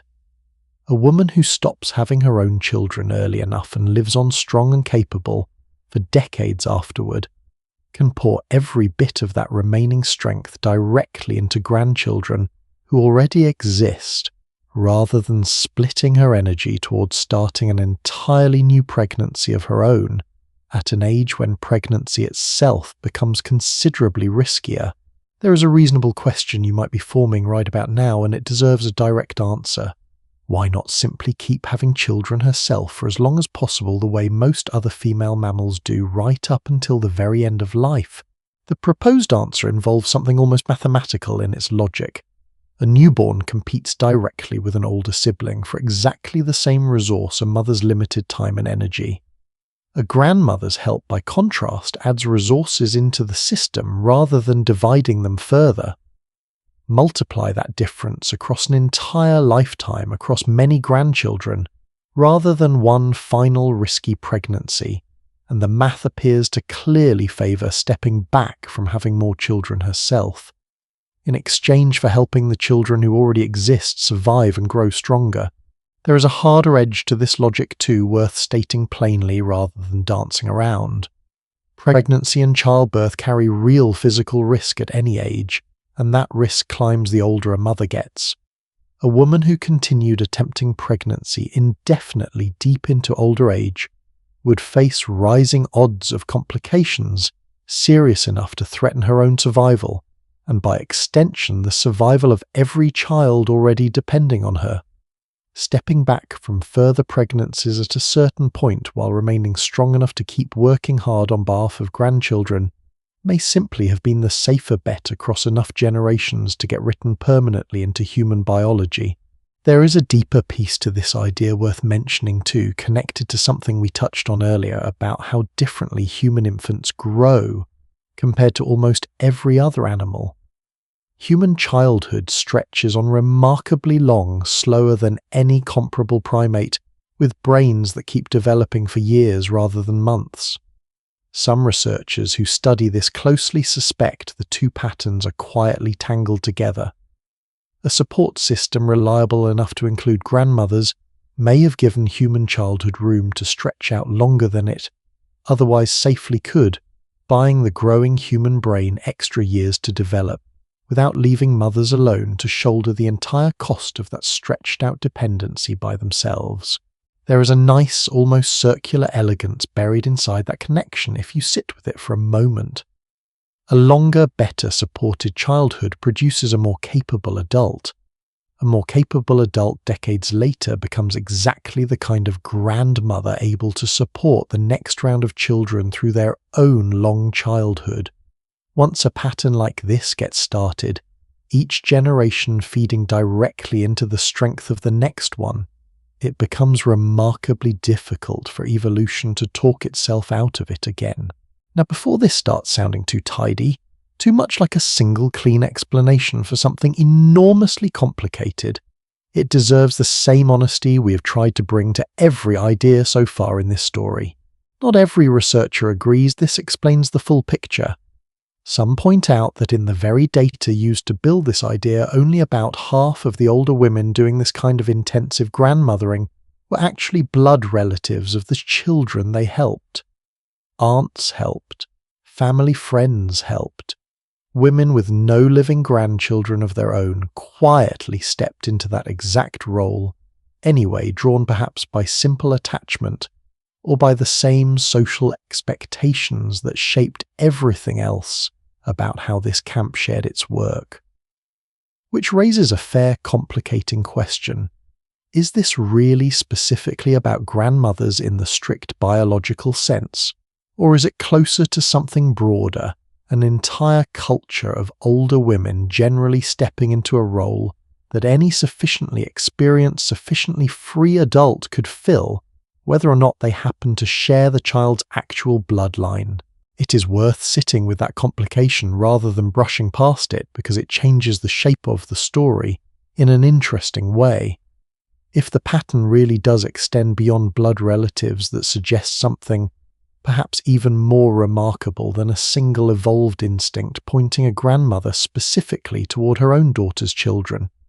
It suggests an entire social role, openly available to any older woman with the strength and the willingness to fill it, reinforced by culture as much as by biology. Nubet, as it happens, is not actually related to every child she watches over in this camp either, which fits that broader picture rather neatly. Other researchers focus on a completely different piece of the puzzle, entirely arguing that shifts in male behavior, in how reliably fathers provided for their own families over time, may have shaped human longevity every bit as much as anything grandmothers were doing. There is also a stranger, more tangled extension to the whole idea, one that connects grandmothers to something that seems on the surface totally unrelated. If grandmothers really did help daughters have children closer together, that would have meant more fertile women needing partners at any given moment, which in turn would have made competition among men for a mate considerably more intense. Some researchers argue that heightened competition may have favoured men who stuck closely to one partner and guarded that relationship carefully, rather than constantly seeking new ones, quietly nudging human pair bonding itself into existence as an indirect consequence of grandmothers changing the math of reproduction. It sounds like a strange leap, grandmothers digging roots somehow connected to the origins of committed partnership, and it remains one of the more debated extensions of this entire idea. But longevity, this unusual, rarely traces back to one single tidy cause when you look closely enough. And threads like this one are exactly why researchers keep returning to the question, decades later still not entirely finished arguing about it. Maybe it truly was grandmothers quietly rewriting the rules of human aging one dug-up root at a time. Maybe the credit belongs more broadly to older women generally related or not stepping into a gap that needed filling regardless of bloodline. Or maybe, and this is probably the most honest way to leave it, several different forces were pulling in the same direction, across an enormous stretch of time, each one reinforcing the others, until human beings ended up as one of the only species on Earth where a woman's most valuable years might not even be the years she can still have children at all. Watch Nubet straighten up, now one hand pressed briefly against her lower back, testing the weight of what she has just pulled free from the ground before dropping it into the woven bag slung across one shoulder. Nobody handed her this task today. Nobody scheduled it or thanked her formally for doing it. She simply does it the way she has done it for years, because she has learned exactly where the good roots hide, and because a handful of children back at camp are depending more than any of them will ever fully realize on an old woman's stubborn, unglamorous afternoon. There is a small, quiet correction worth sitting with here, too easy to overlook in a culture that often treats age as something closer to decline than to value. Nubet is not simply being cared for by this community, out of kindness, tolerated as a gentle formality once her usefulness has technically expired. She is one of the load-bearing pillars holding the whole structure up in a way the youngest, strongest hunters in this camp simply cannot replace, no matter how much meat they bring home. It makes you wonder honestly what our own culture might look like if we treated the oldest people around us the way this camp seems to treat Nubet, not as a population, to be quietly managed and cared for from a respectful distance, but as an active, essential part of how the whole group actually survives each week. How many truly capable older people in your own life, a grandparent, a retired neighbour, someone simply treated as finished with their useful years might still have exactly this kind of quiet, load-bearing contribution left in them if anyone actually thought to ask? By the time Nubet makes her way back toward camp, the woven bag across her shoulder considerably heavier than when she left the afternoon sun sitting low and gold across the grass. Another kind of work has already been underway for hours, nearby work involving neither food nor children at all, work that used nothing but patient, steady hands and a particular kind of skill that took most people in this camp years to fully learn. Kel sits a little apart from the rest of camp, now legs crossed, a small pile of stone flakes scattered across the cleared ground in front of him. His hunting weapon rests across his knees, the point cracked from the day's chase, and he turns it over slowly in his hands before reaching for a fresh piece of stone to replace it. A handful of quick, confident strikes angled just so, and a new point begins taking shape, chips falling away in small, predictable curls that land in almost the same spot each time. A short distance away, an older man named Osu is doing something considerably more demanding, and it shows in the way he works. Where Kel strikes quickly, almost casually chipping away rough flakes he already knows how to produce in his sleep, Osu moves with a slower, more deliberate rhythm, turning a larger core of stone in his palm, studying it from several angles before every single strike. He taps once, lightly testing rather than committing, before finally delivering a real blow with his striking stone, and even from a distance you can see the concentration in his shoulders, the stillness of a person who understands exactly how much a single mistake would cost him right now. He's not simply removing pieces of rock, he's shaping something toward a very specific symmetrical form, and one wrong strike delivered at the wrong angle, with the wrong amount of force, could ruin an hour of careful work in a single instant. If you've ever pictured early stone tools as something crude, something almost accidental, this is the moment worth pausing on.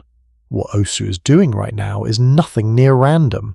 Here is a distinction worth understanding clearly because it changes how you should picture this entire scene.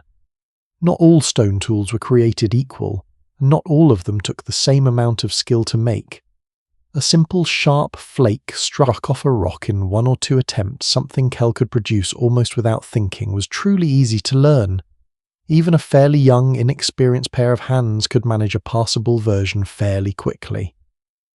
But the kind of tool Osu is working on right now, a carefully shaped, evenly balanced hand axe, symmetrical along more than one edge, tapering with real precision toward a usable point, sits in an entirely different category of difficulty.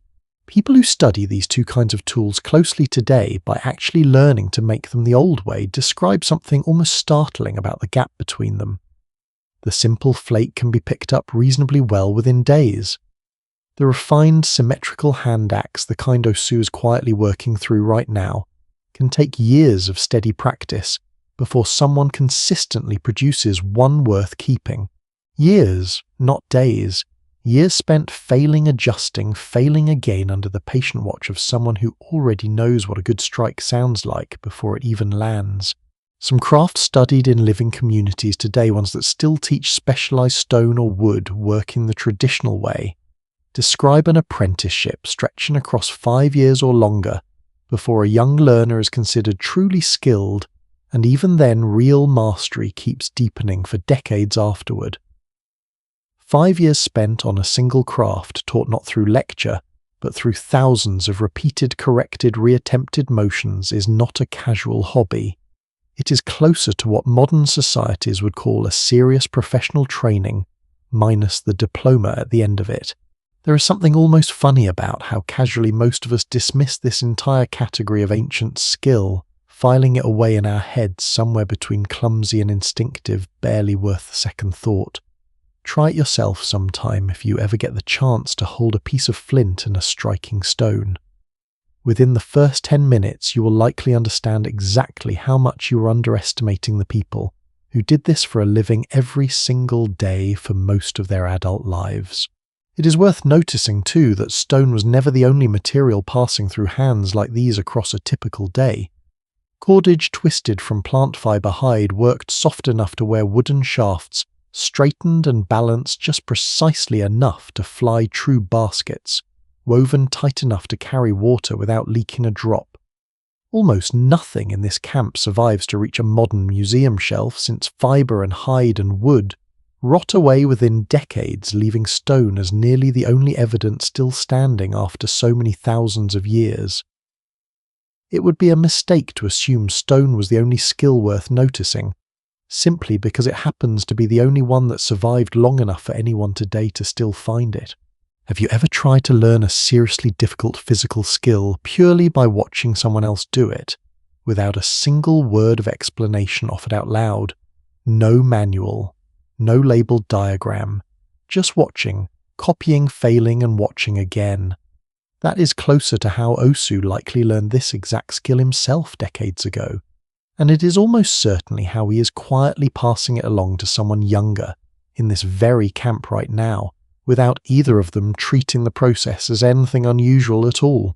Researchers who study how this kind of skill actually got passed down across generations have found something worth sitting with. When they tested different ways of teaching modern volunteers to make these same tools, spoken instruction on its own turned out to be surprisingly unhelpful compared to simply watching closely and copying hand gesture by hand gesture. Words, it seems, struggle to capture something this physical nearly as well as a pair of trained eyes can absorb it directly. That detail alone should quietly dismantle an old lazy assumption a lot of us grew up carrying. The idea that early humans communicated only in simple grunts because they lacked the intelligence for anything richer. If anything, the opposite seems closer to the truth. These communities were transmitting an extraordinarily sophisticated body of knowledge generation after generation through some of the most efficient teaching methods.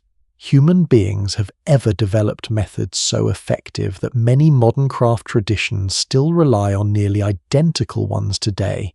Think about the last time you tried to explain something purely physical to someone else using only words, tying a particular knot perhaps, or adjusting the grip on a golf club, or showing someone exactly how much pressure a delicate task actually requires. Words tend to fail at exactly the moment precision matters most, forcing you almost automatically to reach out and simply show the other person instead. Osu and his young apprentice are not using a primitive substitute for real communication right now. They're using quite possibly the single most effective method humans have ever found for passing along a seriously difficult physical skill, one modern trade schools and craft workshops still lean on constantly even now, surrounded by whiteboards, textbooks, and video tutorials that somehow still cannot fully replace a patient set of hands showing another pair exactly what to do. There is something even stranger tucked inside all of this, something researchers have only recently started to take seriously. When scientists study the brains of modern volunteers, learning to make these exact tools, watching carefully which regions lit up during the more demanding symmetrical work, they found something nobody entirely expected. The brain networks activated by that kind of careful planned stone shaping overlap strongly with the brain networks activated by language itself, not loosely, strongly in ways that show up clearly on a brain scan. Some researchers studying this connection have gone so far as to compare the neural demands of advanced toolmaking to the demands of learning something as intricate as playing the piano. One particular study followed a small group of university students across roughly a year and a half, scanning their brains repeatedly as they practiced both the simple flake technique and the far harder symmetrical hand axe. Early on, their brains showed the kind of activity you would expect from someone slowly, effortfully working through an unfamiliar physical task. Over time, as their skill steadily improved, that pattern shifted. Areas of the brain associated with planning prediction and holding several steps of a sequence in mind at once grew steadily more active, precisely tracking how good the finished tools were becoming. The brain, in other words, was visibly building a new kind of expertise in real time, the same way it might, while learning any other deeply skilled craft. Sit with that comparison for a moment, because it is an unusually strange one. A skilled toolmaker quietly shaping stone by a fire tens of thousands of years ago may have been engaging roughly the same complex coordinated brain networks a concert pianist engages today, tracking sequence, adjusting for feedback, planning several steps ahead before a single motion is even made. So which came first in the deep story of the human brain? Did language evolve on its own and toolmaking simply happen to borrow some of that same useful wiring afterward, almost as a lucky side effect? Or did the demanding sequential planning required by advanced toolmaking help push language itself into existence, forcing an ancient brain to develop tools for structured step-by-step, thinking that speech would later put to entirely new use?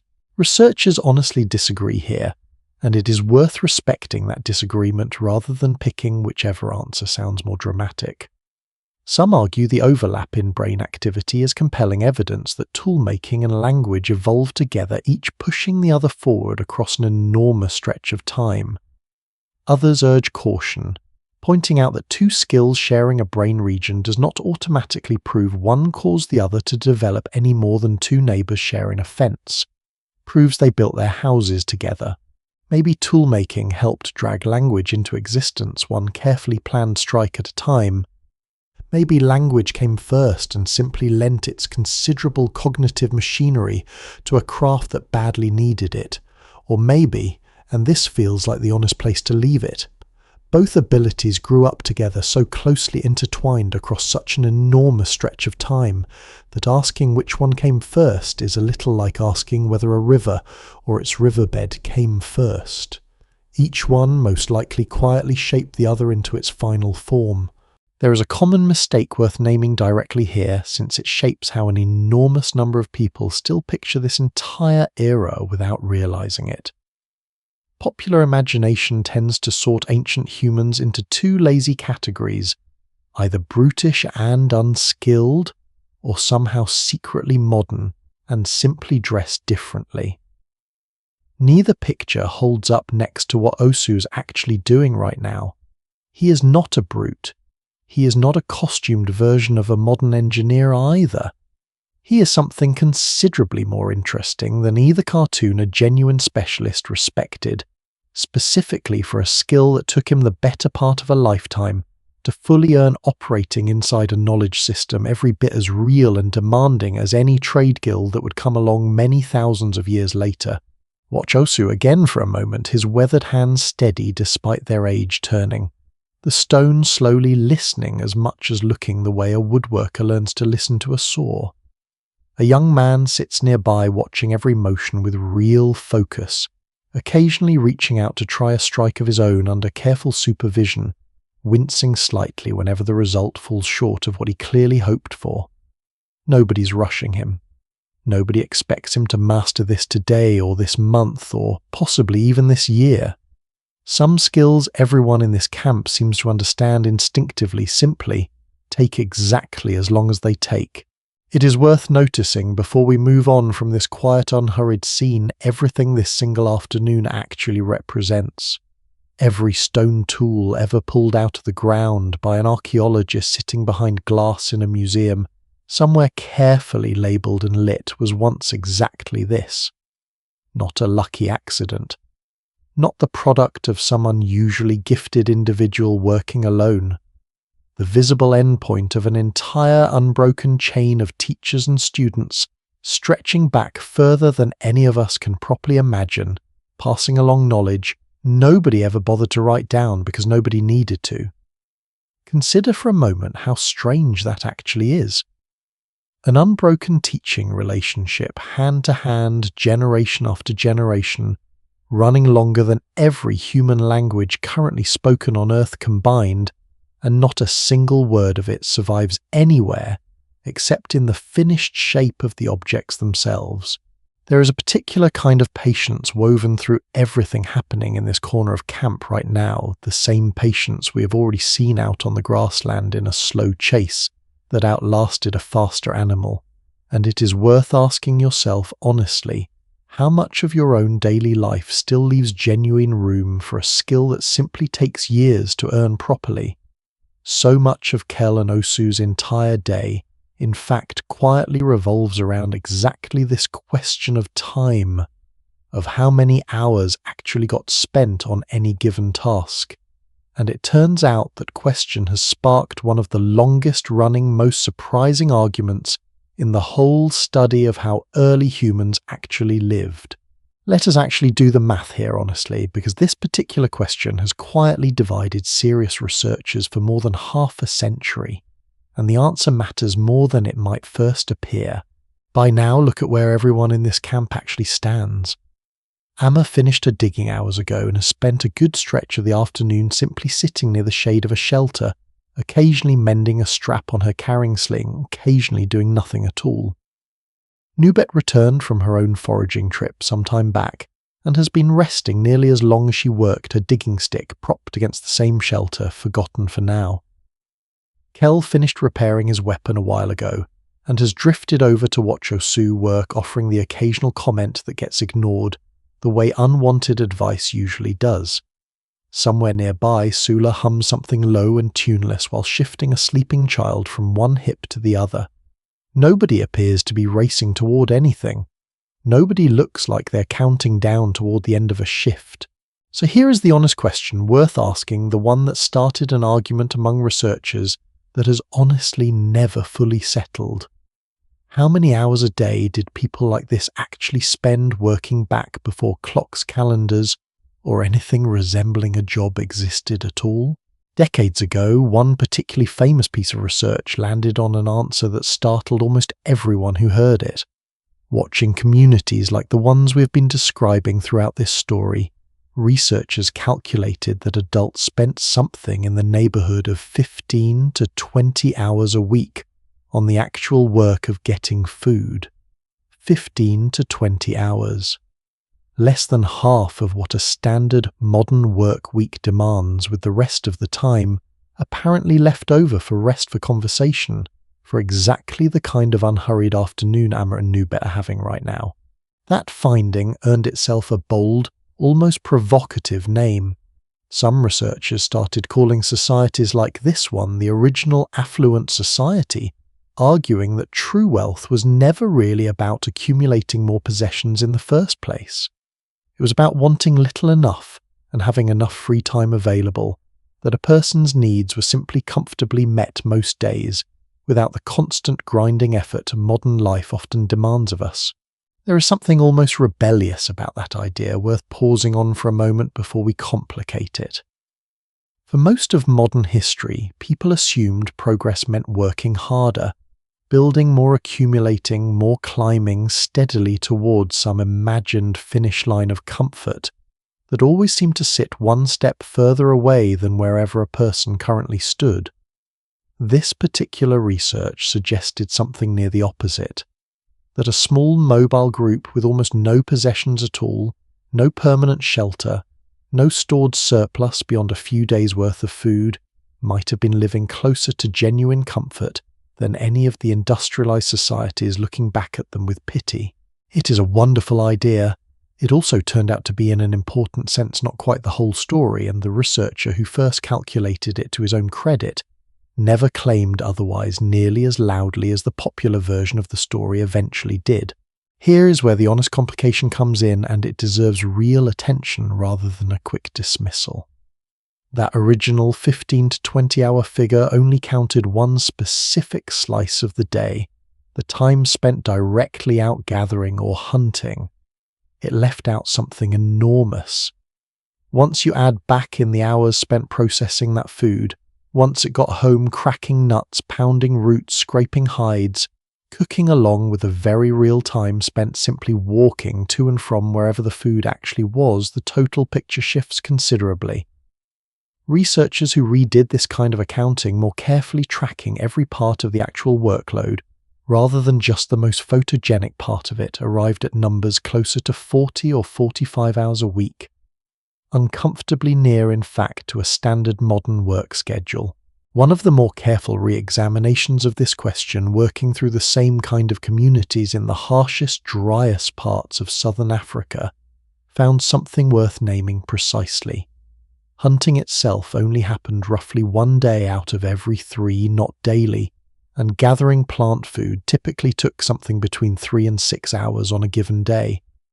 Add cooking tool repair, carrying water, minding a fire and shelter maintenance on top of that, and the honest weekly figure climbed considerably higher than the original headline number ever suggested.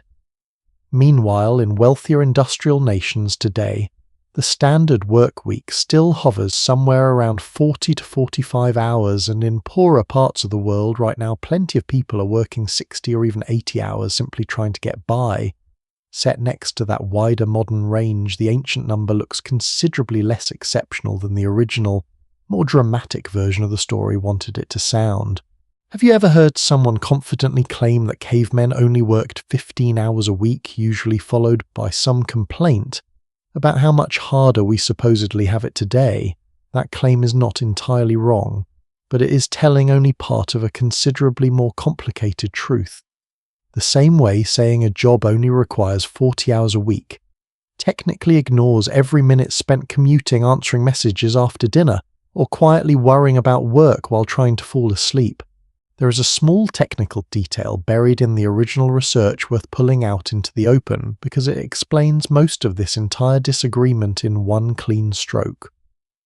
The researcher behind that famous first number made a deliberate choice about what counted as work at all, defining it narrowly as time spent actively acquiring food and nothing else. Cooking did not count. Repairing tools did not count. Hauling water or firewood did not count. It was a reasonable, defensible choice for the specific question being asked at the time. It also happened to leave out most of what any modern person would instinctively recognize as an ordinary day's labor, which is precisely why later researchers adding those hours back in arrived at such a different final number using data that was not even fundamentally in conflict. So which version is the honest one? The romantic picture of endless leisure, or the less flattering picture of a workload roughly matching our own? Neither cleanly, and that is exactly the most interesting part of this entire disagreement. What the fuller numbers actually reveal is something more nuanced than either side of this old argument wants to admit.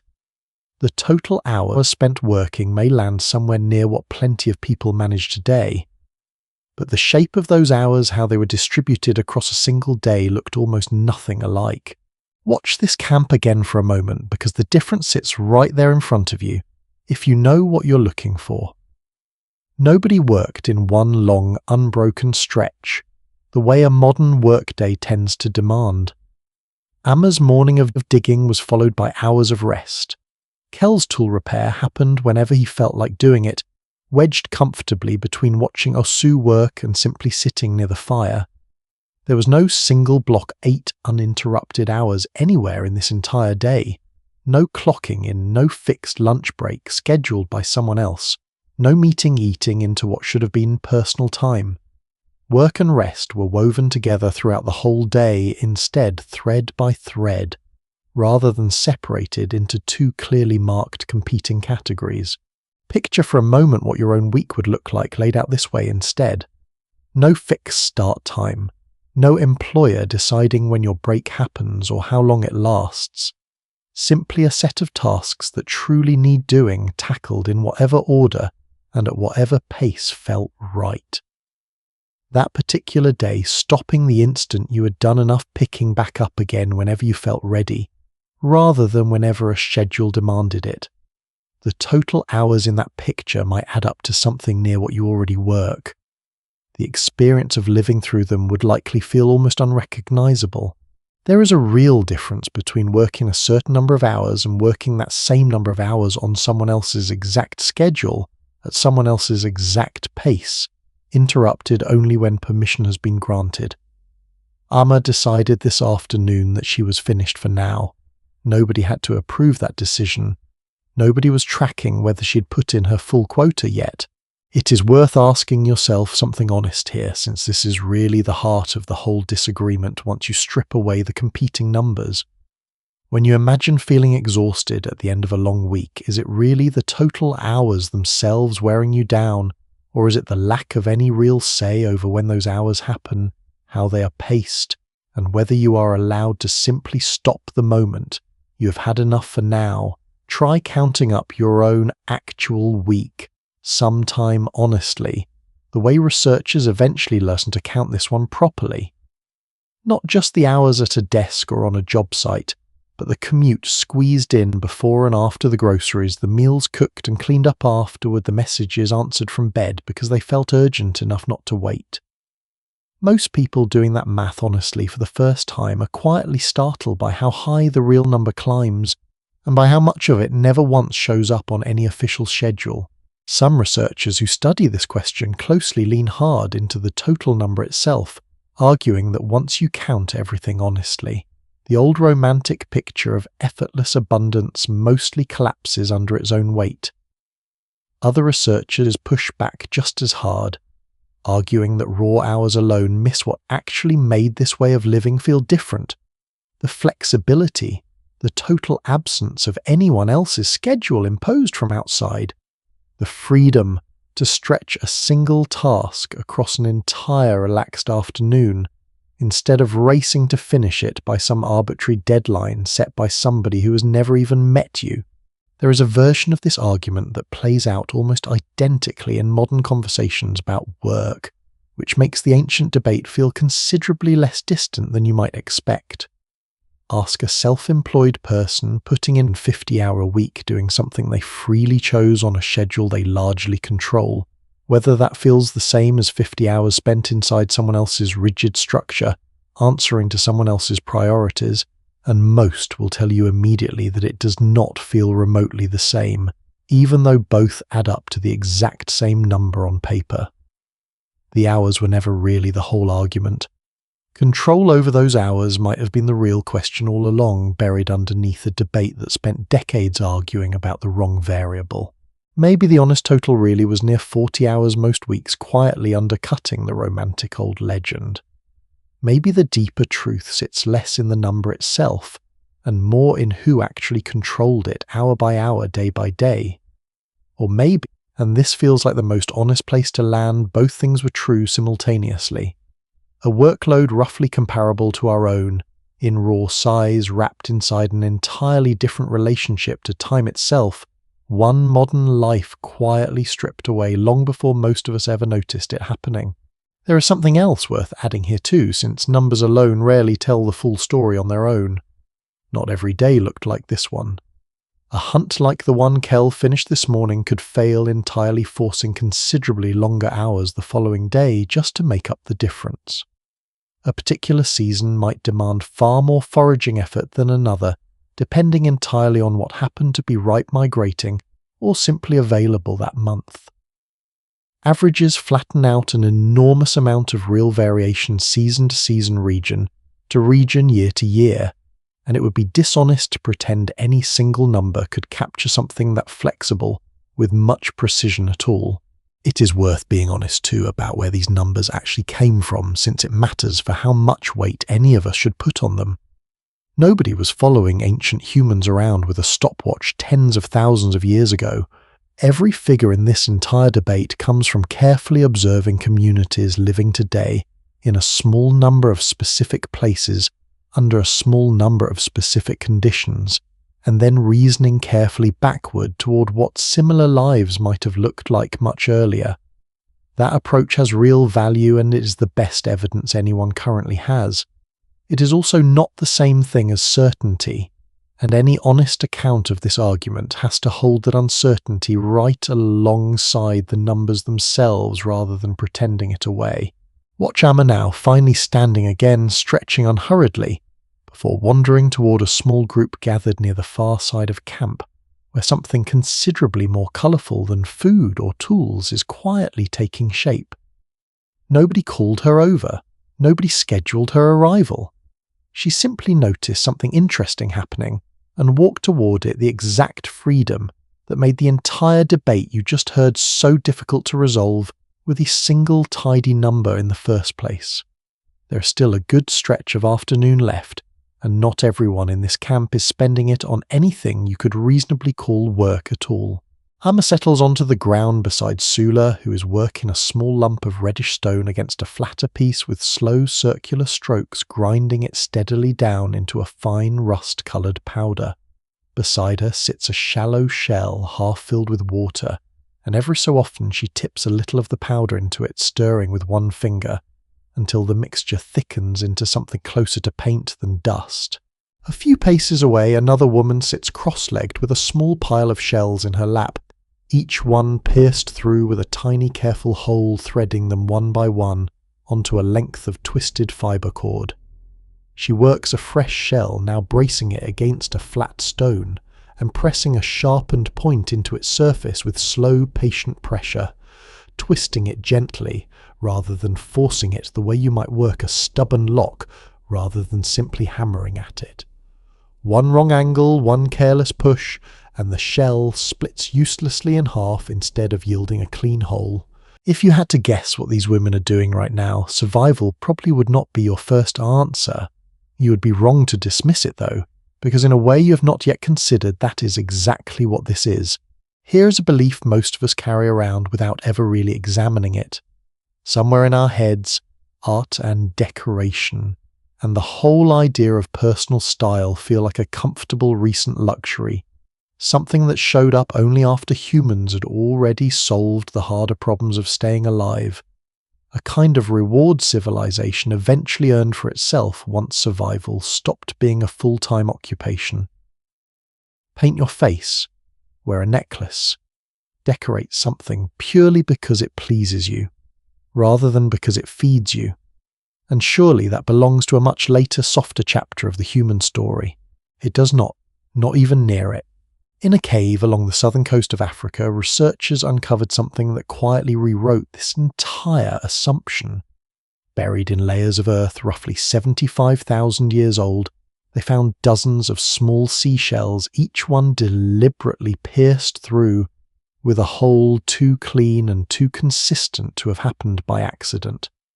Wear marks along the edges of those holes showed the shells had been strung and worn, rubbed smooth by skin and cord and motion, exactly the way Sula's companion is stringing her own shells together right now. Alongside those shells, in the very same layer of earth, archaeologists found something else worth pausing on. A carefully arranged little workshop essentially tucked into a corner of that cave. A large abalone shell that had clearly served as a mixing bowl, still faintly stained with pigment. A grinding stone beside it, worn smooth on one face from repeated use. Fragments of the same reddish stone Sula is working right now, ground down and mixed deliberately into something closer to paint than raw rock. Whoever left that workshop behind was not simply stumbling across a colourful rock by accident. They had a process. They had tools set aside specifically for this purpose, and by every indication they had used that exact process more than once. In that same cave, buried at a similarly staggering depth of time, researchers also found chunks of the same reddish stone Sula is grinding. Right now, some of them scored with deliberate repeating geometric patterns, careful cross-hatched lines that could not have appeared by accident either. And more recently, still researchers studying that site found something even more remarkable.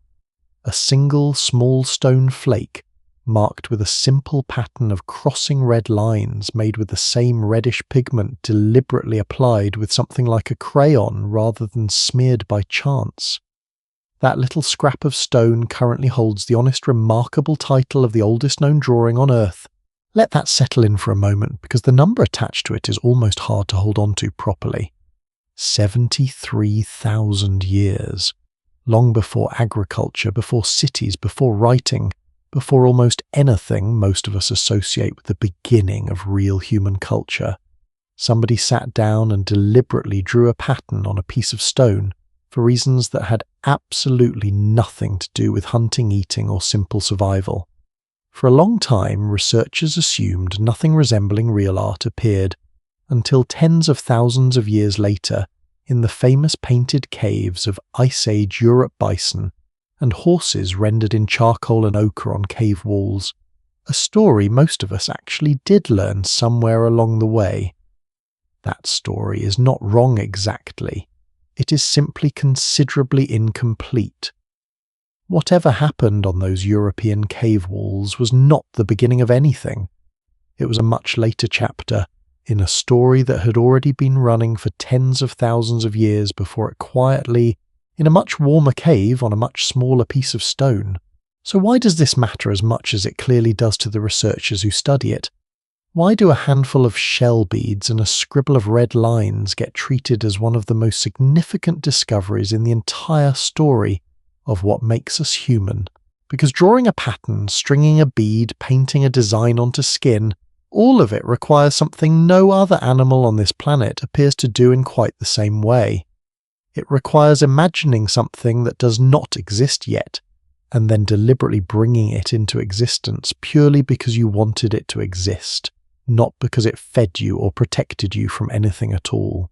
Watch Sula's finished paste get tested now, dabbed carefully along the inside of one forearm, in a thin, deliberate line checked, adjusted, wiped away, and reapplied slightly differently a moment later. That is not random smearing.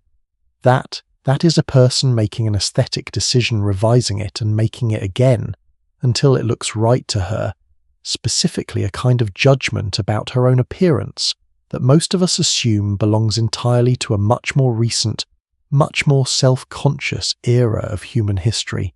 Here is an honest question worth turning back on yourself for a moment.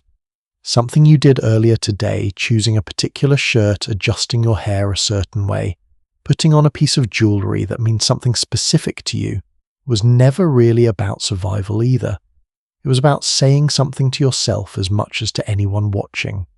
Sula grinding her stone into paint on an ordinary afternoon roughly 75,000 years ago may have been doing something considerably nearer to what you did this morning than either of you would probably guess. Think for a moment about the sheer effort involved in what these two women are doing, effort that produces absolutely nothing you could eat, wear for warmth, or use to hunt anything at all. Grinding stone into fine powder takes real time and real physical work. Piercing a shell without shattering it demands a steady hand and considerable patience, likely built up across many ruined attempts before the first successful one. None of this makes a single meal appear or keeps anyone warmer through a cold night. And yet generation after generation this exact kind of work kept happening anyway, passed down as carefully as any practical skill we've already described. That alone should tell you something about how essential this apparently impractical work actually was to the people doing it. There is real debate among researchers about exactly what all of this decoration was actually for, and it is worth being honest about that debate rather than flattening it into one tidy explanation.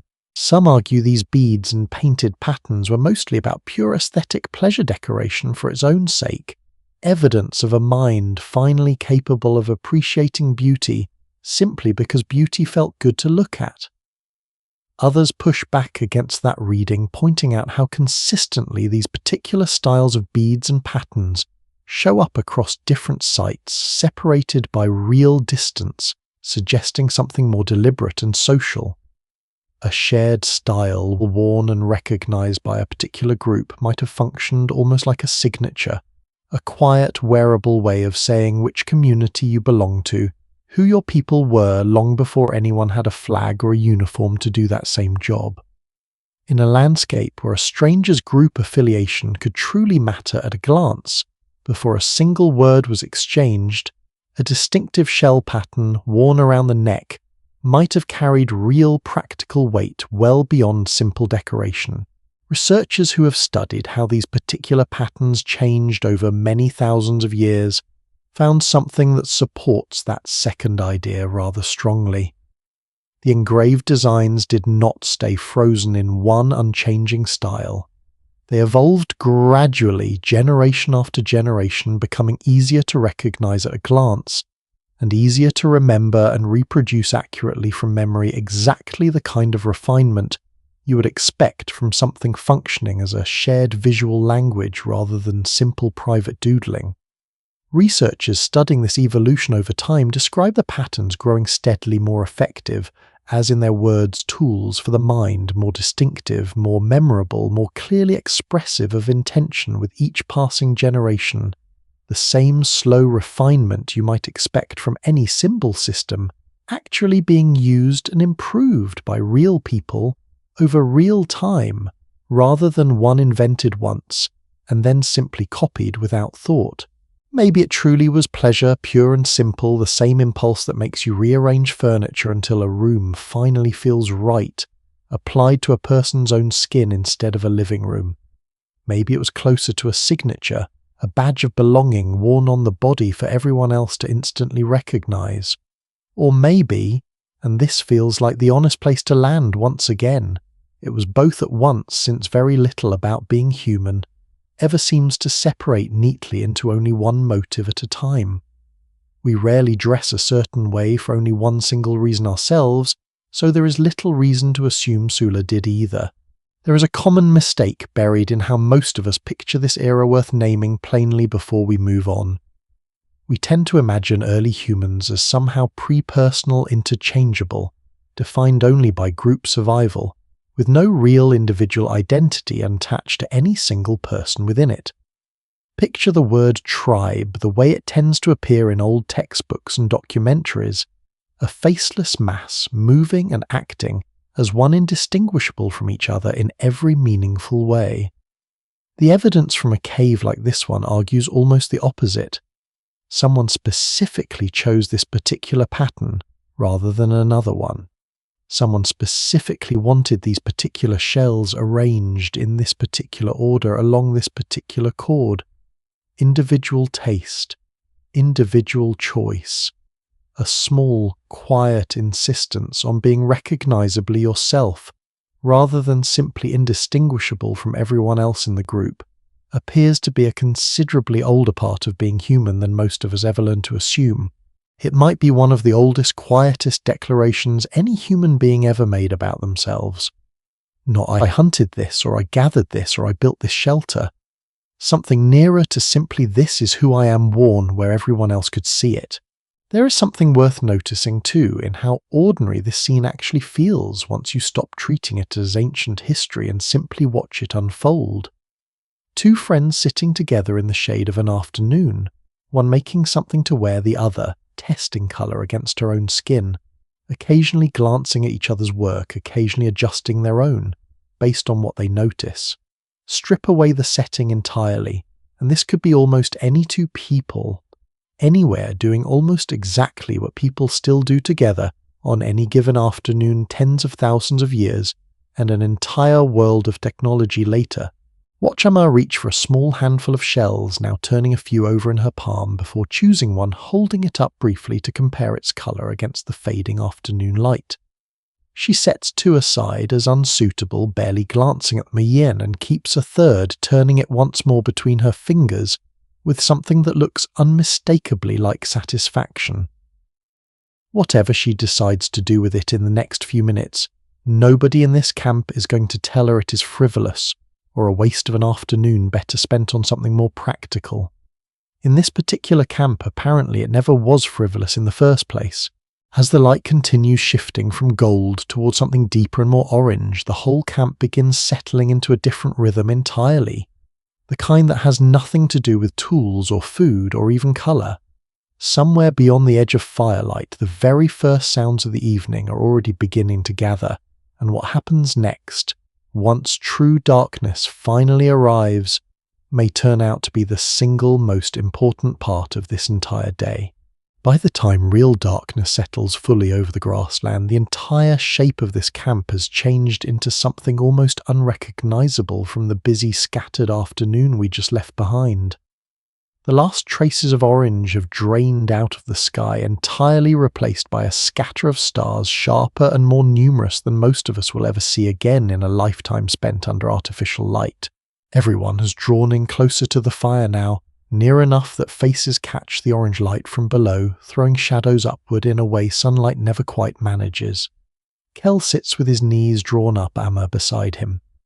Nubet's settled on the far side where the smoke drifts less. Even Osu has set his tools aside completely for the night, something he apparently never does during daylight hours no matter how tired he gets. Somewhere just beyond the ring of light, Sula settles a drowsy child against her shoulder, humming something soft and half-remembered under her breath. If you happen to be lying somewhere quiet yourself right now, this might be a good moment to match them. Let your shoulders drop a little. Notice whether your own light could stand to go a shade dimmer, whether that soft hum in the background could use turning on if it is not already running. And if you are the sort of person who likes to leave a small trace behind, tell me whenever you get a free moment tonight roughly where in the world you are curling up to listen to this and what hour it happens to be wherever you are. There is something quietly wonderful about picturing all of you scattered across so many different clocks gathered here anyway, the same way this particular camp is gathering right now. Because what is about to happen around this fire once the last hint of daylight finally disappears may turn out to matter more than almost anything else we have covered so far today. Here is a detail worth sitting with honestly. During daylight hours, conversation in a camp like this one tends to stay fairly practical. People talk about where the best routes were found, who owes who a favour, minor complaints about someone's laziness or someone else's short temper, the ordinary friction of people who spend their entire lives in extremely tight quarters with each other day after day. Researchers who have carefully recorded and compared daytime conversation like this against what happens later after dark around a fire just like this one found something that honestly surprised them. More than a third of everything said during the day turned out to be some version of a complaint. Night talk sounds almost nothing like that. Once the fire becomes the only real source of light left anywhere, the entire tone of conversation shifts dramatically and consistently across every single community researchers have studied this way. Complaints fade out almost entirely. In their place comes something else, something considerably richer. Stories. Old ones, remembered ones about long-finished hunts and long-past disputes and people who are no longer alive to tell it themselves. In the communities where researchers have actually counted this carefully, something over 80% of everything said around a nighttime fire turns out to be exactly this kind of story, often woven together with music, with rhythm, sometimes with actual singing and movement layered right into the telling. It is worth being fair to daytime conversation for a moment before we move past it entirely, since none of this means daylight talk was somehow shallow or unimportant. Practical talk keeps a group alive. Someone has to mention where the water source looked low this morning or that a particular patch of ground turned up nothing worth digging for. That kind of talk simply serves a different purpose entirely. The daily maintenance of a working group rather than the deeper maintenance of the bonds holding that group together in the first place. Both matter enormously. They simply seem to belong to two entirely different parts of the day, almost as if human beings intuitively understood long before anyone wrote a single word down that some conversations need daylight and practicality, while others need darkness and warmth to properly unfold. There is an old comparison worth drawing here, one that might make this whole pattern feel less like ancient history and more like something you already recognize from your own life without ever naming it this clearly. Think about the difference between a quick conversation at work, exchanging updates, coordinating a task, checking something off a list, and the kind of conversation that happens later over dinner with someone you actually trust when the day's business has finally been set aside completely. Nobody had to teach you that these two kinds of talk feel different, or that they belong in different parts of your day. You already know it instinctively, the same way this camp seems to know it gathered here in the dark with nothing left on the agenda except each other. 80%. Think about that ratio honestly set against your own life for a moment. How much of your own daytime conversation is truly storytelling compared to logistics, complaints, and simple coordination? Now think about how different your evenings tend to feel once the practical business of the day is finally behind you, and there is finally room left over for something closer to real connection. There is a reason fire specifically seems to unlock this particular shift, and it goes deeper than simple convenience or available light. For nearly the entire stretch of human existence, darkness meant the day was simply finished. No safe way to keep moving, gathering, hunting, working once real night fell. Controlled fire changed that arrangement completely, though it took an enormous amount of time to become something people could rely on every single night. The earliest hints of humans occasionally managing fire stretch back well over 1 million years, faint and scattered at first, but reliable everyday use of fire, the kind that let a group count on light and warmth every single evening without fail, likely did not become fully dependable until somewhere around 400,000 years ago. Sit with that number for a moment because it reframes something we have already spent a great deal of this story exploring. Everything we have watched happen today, the tool making, the shared childcare, the painted skin and threaded shells, all of it unfolded inside daylight hours that every land animal on Earth has equal access to. This fire, though, this specific stretch of extra hours carved directly out of what used to be simply unusable darkness, belonged to us in a way it belonged to almost nothing else alive. No other creature on this landscape gathered in a circle after sundown to trade stories about its day. Whatever advantage that extra time actually provided, human beings appear to be the only species that ever fully claimed it. Once that reliability finally arrived, though, it effectively handed our species several extra hours every single night that had never existed before. Hours too dark for practical work, too dangerous for wandering, but suddenly bright and warm enough for something else entirely. Talking, listening, simply being near each other with nothing urgent left to accomplish. Have you ever noticed how differently a conversation unfolds once it happens somewhere dim and warm compared to the same exact conversation held under harsh daylight or bright artificial light? Something about firelight specifically seems to lower people's guard in a way few other settings manage nearly as reliably, and it turns out that effect is not simply a modern romantic notion about candlelit dinners. It may be one of the oldest, most consistent patterns in the entire story of how humans learn to trust one another. So what were these stories actually doing beyond simply passing the time pleasantly, until everyone finally grew tired enough to sleep? Some researchers point towards something fairly practical underneath all the entertainment. A story about a dangerous animal encountered 3 valleys over carries real useful information disguised as pure entertainment information about where danger tends to lurk, how a particular threat was successfully handled, what a person should do if they ever find themselves in a similar situation. Passed along this way, wrapped inside something truly enjoyable, to listen to that kind of knowledge sticks considerably better than a dry memorized list of rules ever could. Try to remember for a moment whether you learned more from a lecture you sat through once, or from a story someone told you at exactly the right moment, one you have carried around mostly intact for years afterward without ever trying to. Other researchers focus on something less obviously practical and arguably even more important. Stories about people, about disputes, about who did what to whom and how it eventually got resolved quietly, teach listeners how to understand other minds.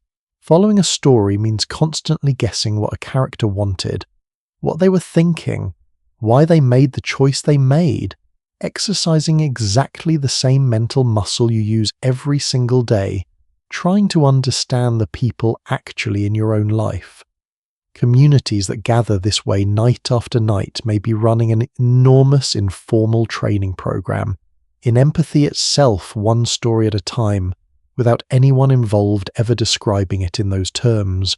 There is a particular kind of healing tucked into this nightly ritual too easy to overlook if you are only counting information transferred rather than watching what actually happens to people's faces around a fire like this one.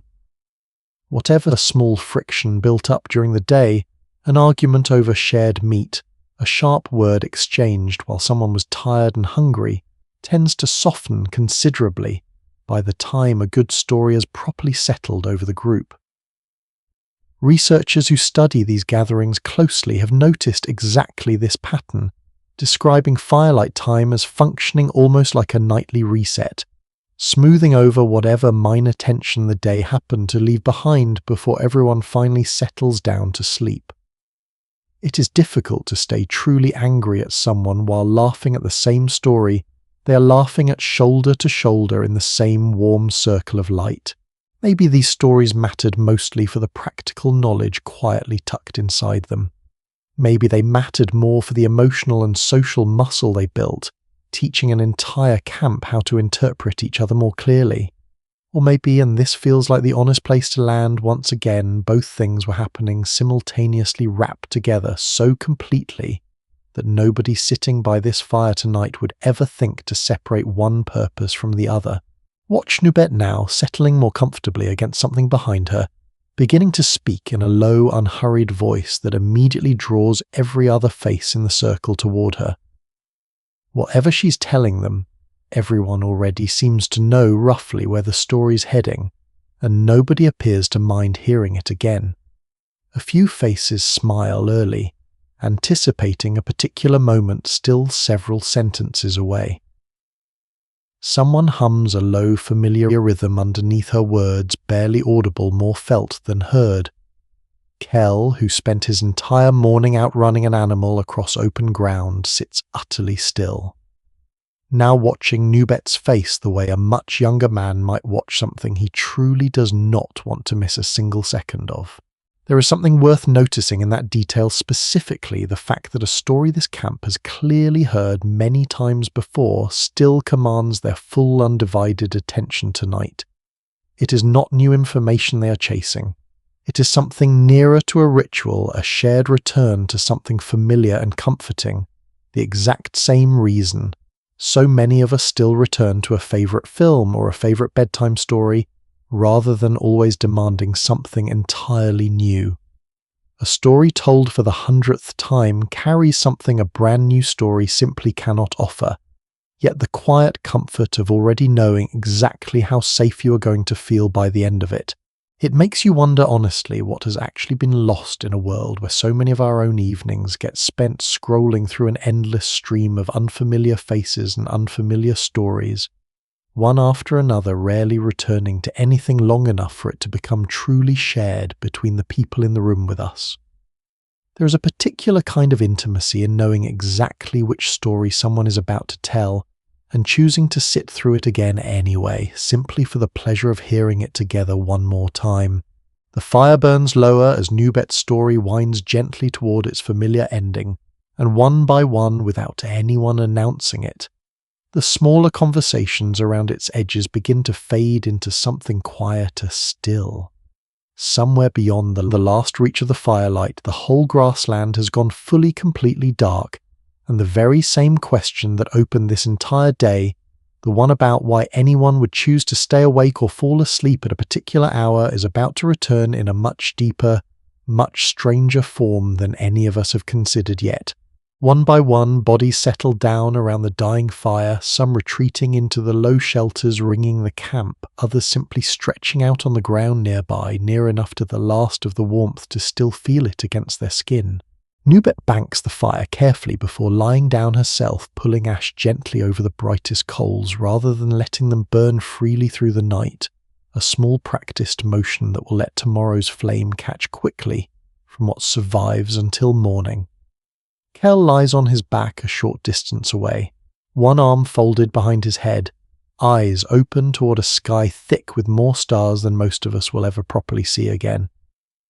Amma is already still, her breathing slow, and even though whether she is actually asleep yet or simply resting is impossible to say from here, Osu, still nursing the tired satisfaction of a good day's work, settles onto his side, facing the last glow of the coals exactly the way he apparently does most nights according to the faint groove worn into the ground beneath that particular spot.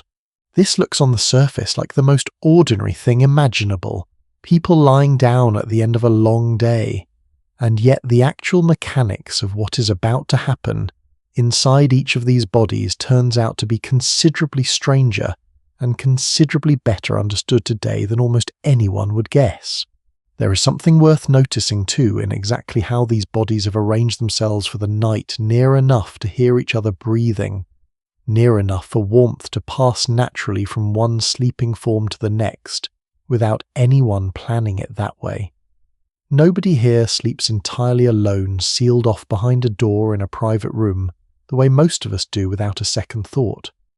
A sleeping body surrounded by other sleeping bodies stays warmer through a cold night, and stays considerably safer too, in a world where something moving through the dark outside camp could mean real danger. Modern sleep, private individual behind a locked door might actually be the unusual arrangement here, judged against the far longer stretch of human history spent sleeping exactly the way this camp is sleeping tonight. We already spent some time earlier in this story on how early this camp tends to wake, and on how surprisingly little total sleep people like this typically get compared to what most of us assume. There is a deeper layer to that story worth returning to now in this exact quiet moment, because the how of falling asleep turns out to matter every bit as much as the how much. It is one thing to know a number 5 or 6 or 7 hours, and something else entirely to understand what actually happens inside a body during the hour it takes to cross from wide awake into properly asleep. Here is something worth sitting with, honestly. Nobody in this camp is worrying right now about whether they're going to fall asleep on time. Nobody is quietly dreading a wakeful hour ahead doing anxious math about how few hours remain before morning. Researchers who have spent real time embedded in communities that still sleep this exact way have noticed something almost startling in its simplicity. In more than one language spoken by people who sleep exactly this way on the ground by a dying fire, with nothing resembling a mattress or a clock anywhere nearby, there is no word at all for insomnia. Not a rare word. Not an old-fashioned word nobody uses anymore. No word because the concept itself apparently never needed naming. Sit with that for a moment because it is an unusually strange kind of absence. We have an entire vocabulary built around difficulty sleeping, tossing, turning, racing thoughts, a whole industry devoted to fixing something this camp apparently never developed a name for in the first place. Does that mean people here never once lay awake staring upward unable to drift off? Almost certainly not. We already know from earlier in this story that this exact camp tends to stay awake talking for a few hours after sunset before anyone actually falls asleep, and that at least one person tends to wake again hours before dawn, alert in the darkness. Wakefulness itself was clearly present.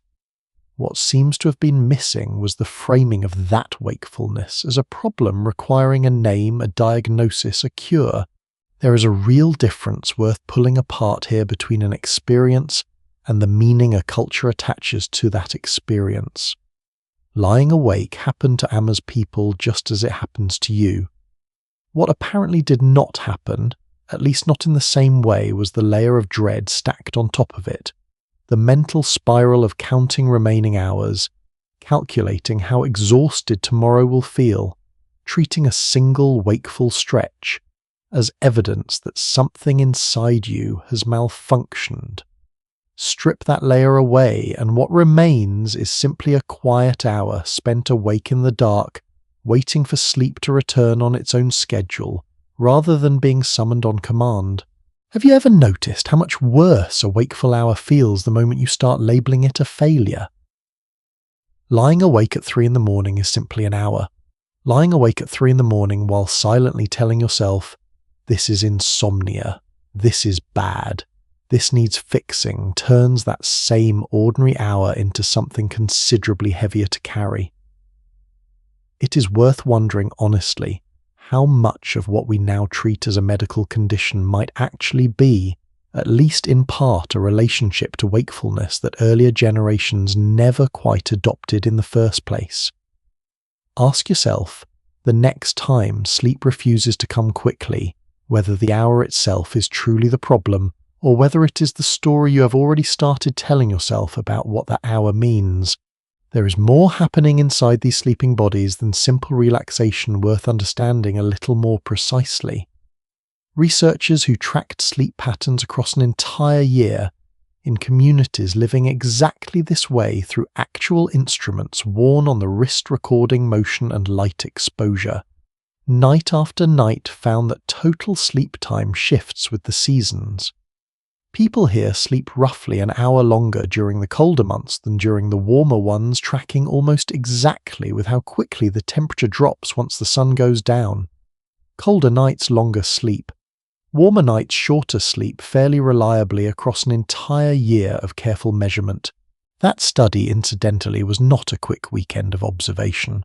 Researchers gathered nearly 100 people across 3 separate communities and recorded well over 1,000 individual nights of sleep between them, an enormous patient undertaking built specifically to answer a question nobody had ever properly measured before.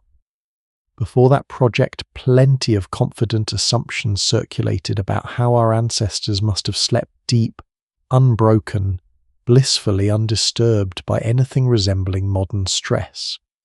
Actual measurement rather than assumption turned out to tell a considerably more interesting and more nuanced story than the comfortable legend ever did.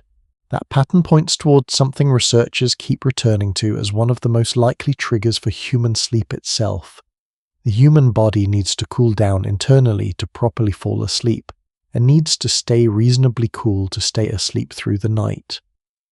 A rapidly dropping outdoor temperature after sunset likely helps that internal cooling happen faster, and more completely nudging a tired body across the threshold into real sleep considerably sooner than a warm, stagnant night ever could. Think about your own bedroom for a moment honestly.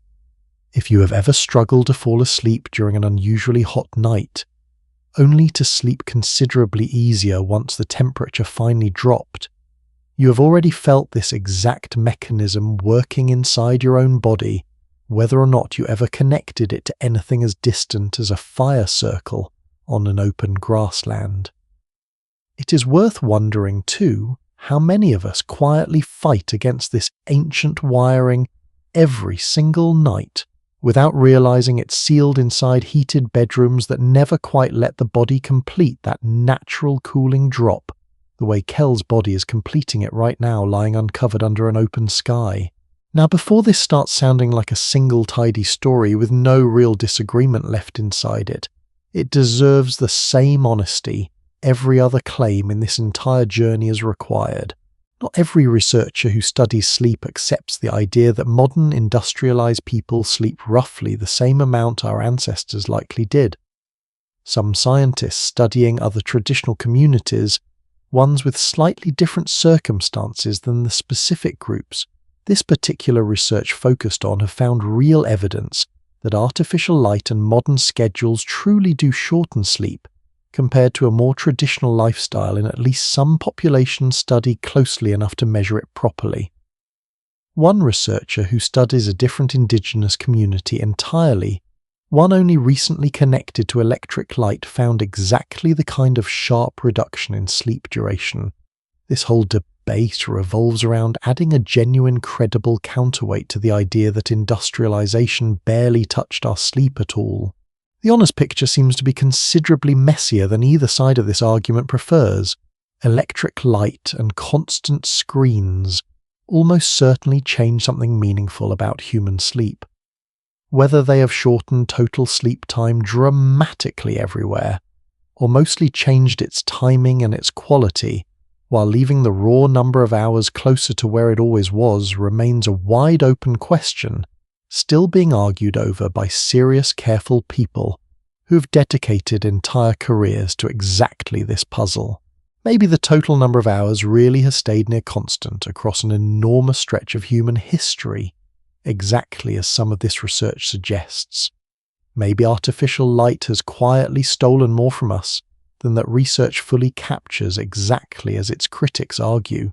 Or maybe, and this feels like the most honest place to leave it, once again, the true answer varies considerably from person to person, from culture to culture, from one specific study population to another, resisting the kind of single clean number any of us would prefer to walk away with tonight. Watch this camp settle fully now, one last figure stirring briefly to check the fire before lying back down themselves, apparently satisfied it will hold until whoever wakes first attends to it again. There is no assigned watch tonight, no formal schedule dictating whose turn it is to stay half alert. It simply happens the way it happens every single night, someone naturally more attuned to the fire's needs, handling it without being asked the same quiet, unspoken cooperation that seems to run underneath almost everything this camp does together. There is no mattress beneath any of these sleeping bodies, no pillow beyond a folded arm or a bundle of soft grass, no blanket thicker than a worked hide pulled loosely across a shoulder against the night air. By almost every modern standard, none of this should count as comfortable sleep at all, and yet nothing in the way these bodies rest tonight suggests discomfort, No restless shifting, no obvious struggle against the hard ground beneath them. Comfort, it turns out, may be considerably more a matter of expectation and familiarity than any of us tend to assume, shaped as much by what a body has learned to expect as by what a mattress advertisement insists a person actually needs. Somewhere in the deep, comfortable, dark breathing slows all across the circle, one body at a time, until the only sounds left belong to the grassland itself. Insects, a distant call, the occasional soft shift of someone turning over in their sleep. Tomorrow will bring its own version of everything we have already watched unfold today. The fire rebuilt from these very embers, the hunt or the gathering trip decided fresh, the same rhythms repeating themselves the way they have repeated for longer than any single human mind could ever properly hold on to at once. Somewhere in that repetition generation folding quietly into generation, this exact pattern of sleep, wakefulness, warmth and cold got written so deeply into the human body that it never really left, no matter how many walls, mattresses and clocks we have since built around it. But there is one more piece of this entire day still worth understanding, something that reaches far beyond this particular camp, this particular fire, this particular quiet circle of sleeping bodies. A question about what all of this, the walking, the sharing, the resting, the colour, the stories actually did to the bodies living through it day after day, decade after decade, and what those same bodies might still be quietly asking of you right now, wherever you happen to be lying tonight.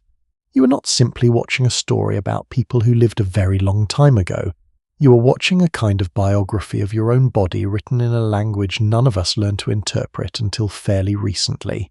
Every single thing this camp did today, waking before the light, cooking that first meal, walking miles without complaint, sharing a helpless infant between a dozen willing arms, resting without guilt, working without a clock painting colour onto skin simply because it felt right to do so.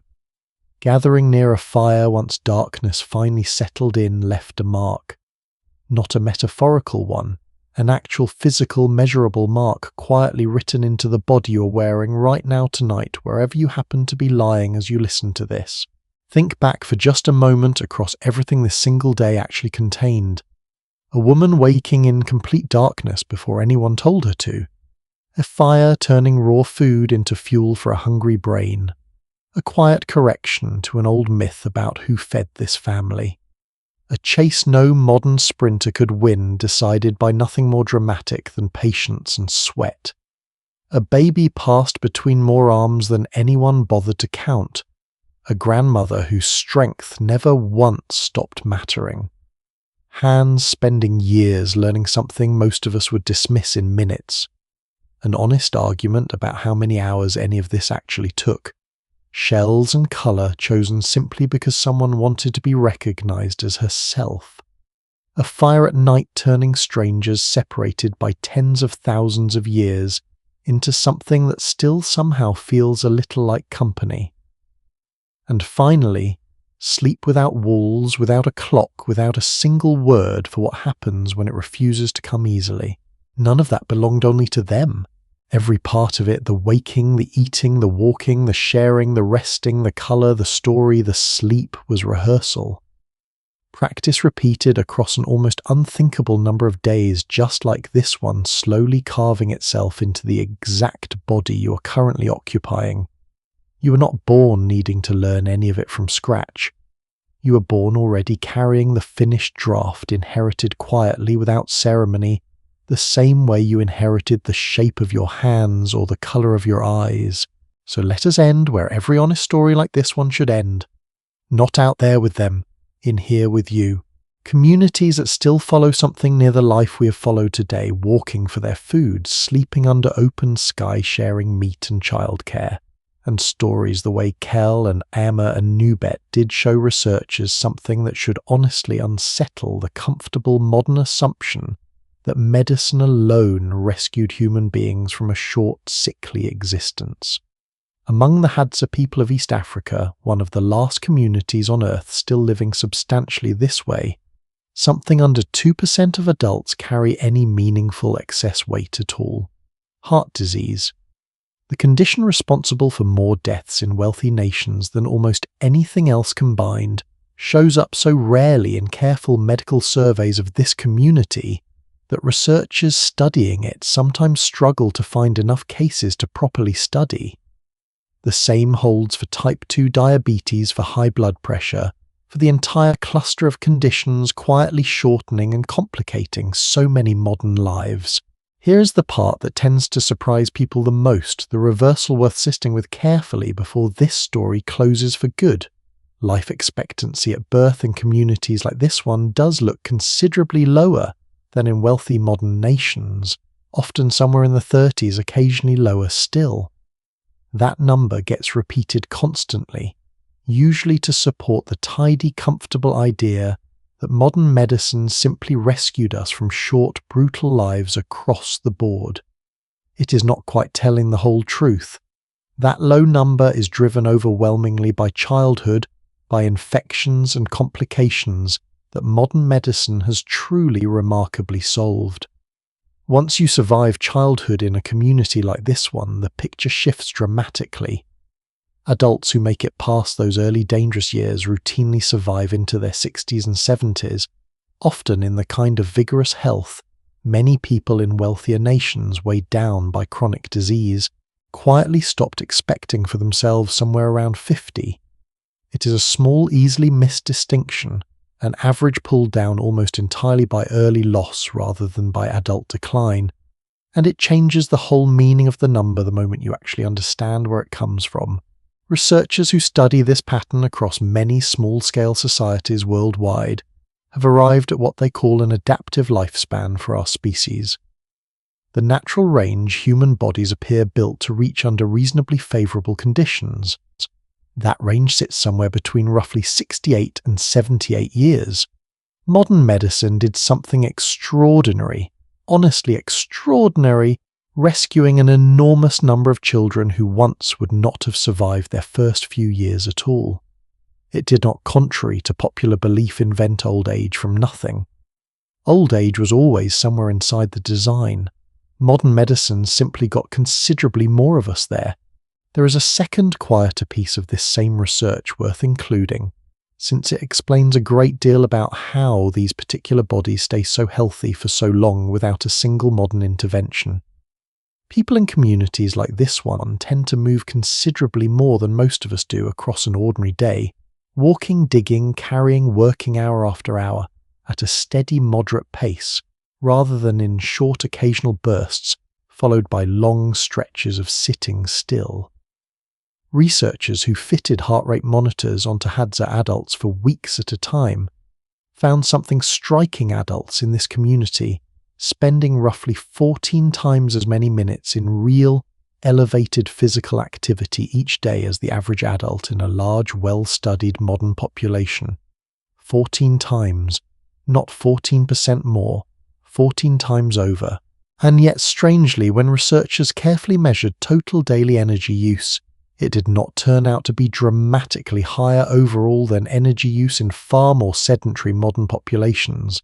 The body, it seems, adapts remarkably well to steady movement, quietly redirecting that energy toward things like reduced inflammation and better metabolic regulation, rather than simply burning through extra calories.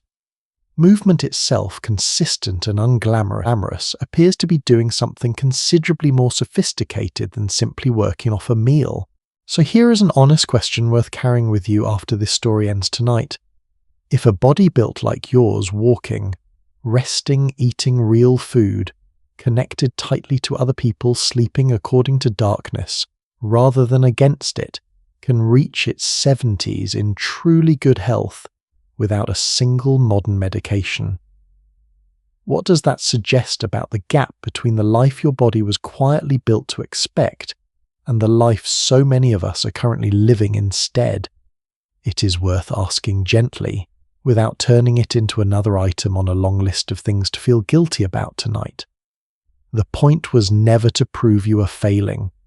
The point is simply to notice kindly that your body's occasional exhaustion, its resistance to sitting still for 10 hours a day, its craving for people and daylight and unhurried food might not be a flaw in you at all.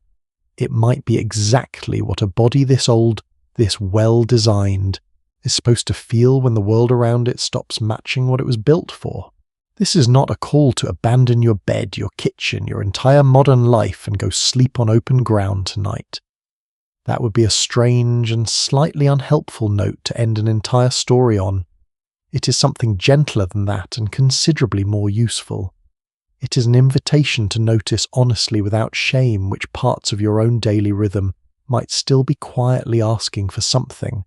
This camp gave itself freely all day long, without ever once framing it as a luxury. Perhaps it means a short walk before bed instead of one more scroll through a bright screen. Perhaps it means one unhurried meal this week eaten the way Amma ate hers, without rushing toward the next task before the last bite has settled. Small honest adjustments aimed less at reversing thousands of years of change, and more at simply listening a little more closely to a body that has been quietly asking for the same handful of things the entire time, a body that expects to move considerably more than a chair allows, a mind that expects real unhurried connection with other people, not simply the appearance of it scrolling past on a screen, a nervous system that still after everything drops its guard most easily near warm light, and familiar voices rather than in cold isolated silence. A pair of eyes that still quietly expects real darkness at night and real daylight in the morning, confused these days by neither one arriving properly on schedule. A stomach that still runs more smoothly on food resembling what it was actually built to process, rather than on the endless convenience modern shelves now offer it. A sense of self that still even now wants to be recognized as distinctly particularly itself, the same quiet impulse that once turned a handful of shells into something worth stringing together with care. You inherited every piece of that. Not as some antiquated relic either, as active, present, fully functioning machinery still running exactly the programs it was built to run whether or not the modern world around it currently supports the job. Ama Kelnubeto Susula and every single person who ever sat beside a fire like theirs are gone now, along with the world they knew so completely. What they left behind was never a monument or a written record. It was you, your legs built for walking further than you probably walk most days. Your appetite for a story still fully intact after everything screens have tried to replace it with. Your body's quiet, stubborn expectation of real rest, real community and real darkness, patiently waiting most nights for a world that mostly stopped offering it. They never knew your name, and they never will, and still, in the truest sense anyone could mean it, a piece of every single one of them is lying right where you are lying tonight, quietly keeping time with you. Thank you honestly for spending this entire journey with me tonight, from that very first cold moment before dawn, all the way to this quiet fire slowly burning down to embers. Stories like this one take a considerable amount of care to put together properly, sifting through real research, real evidence, real disagreement among people who have spent entire careers on questions most of us never think to ask. And having you here for the whole thing means more than a passing comment ever could. If something in tonight's journey stayed with you tapping that like button or subscribing so the next story finds you, without you having to go looking for it, is a small, simple way of telling me to keep making more of these. There is never any pressure attached to it. Only do it if it feels right. And if you have a moment left in you before sleep finally arrives, tell me the way I always love hearing where in the world you happen to be tonight, and roughly what hour it is wherever you are lying right now. I go through every single one of those, usually in the quiet part of my own morning, picturing all of you scattered across so many different clocks having just shared this exact same story together. For those of you who ever feel like supporting these stories a little further, there is a membership option available for exactly that, entirely optional. No pressure attached to it at all, simply there for anyone who wants it. For now, let the fire in your own room, real or imagined, burn down slowly the way this one just did. Let your shoulders finally rest. Let the thoughts from today settle quietly the way Amma's did. There is another story waiting for you, another day, another fire, another life worth understanding a little better than you did before. Until then, sleep well,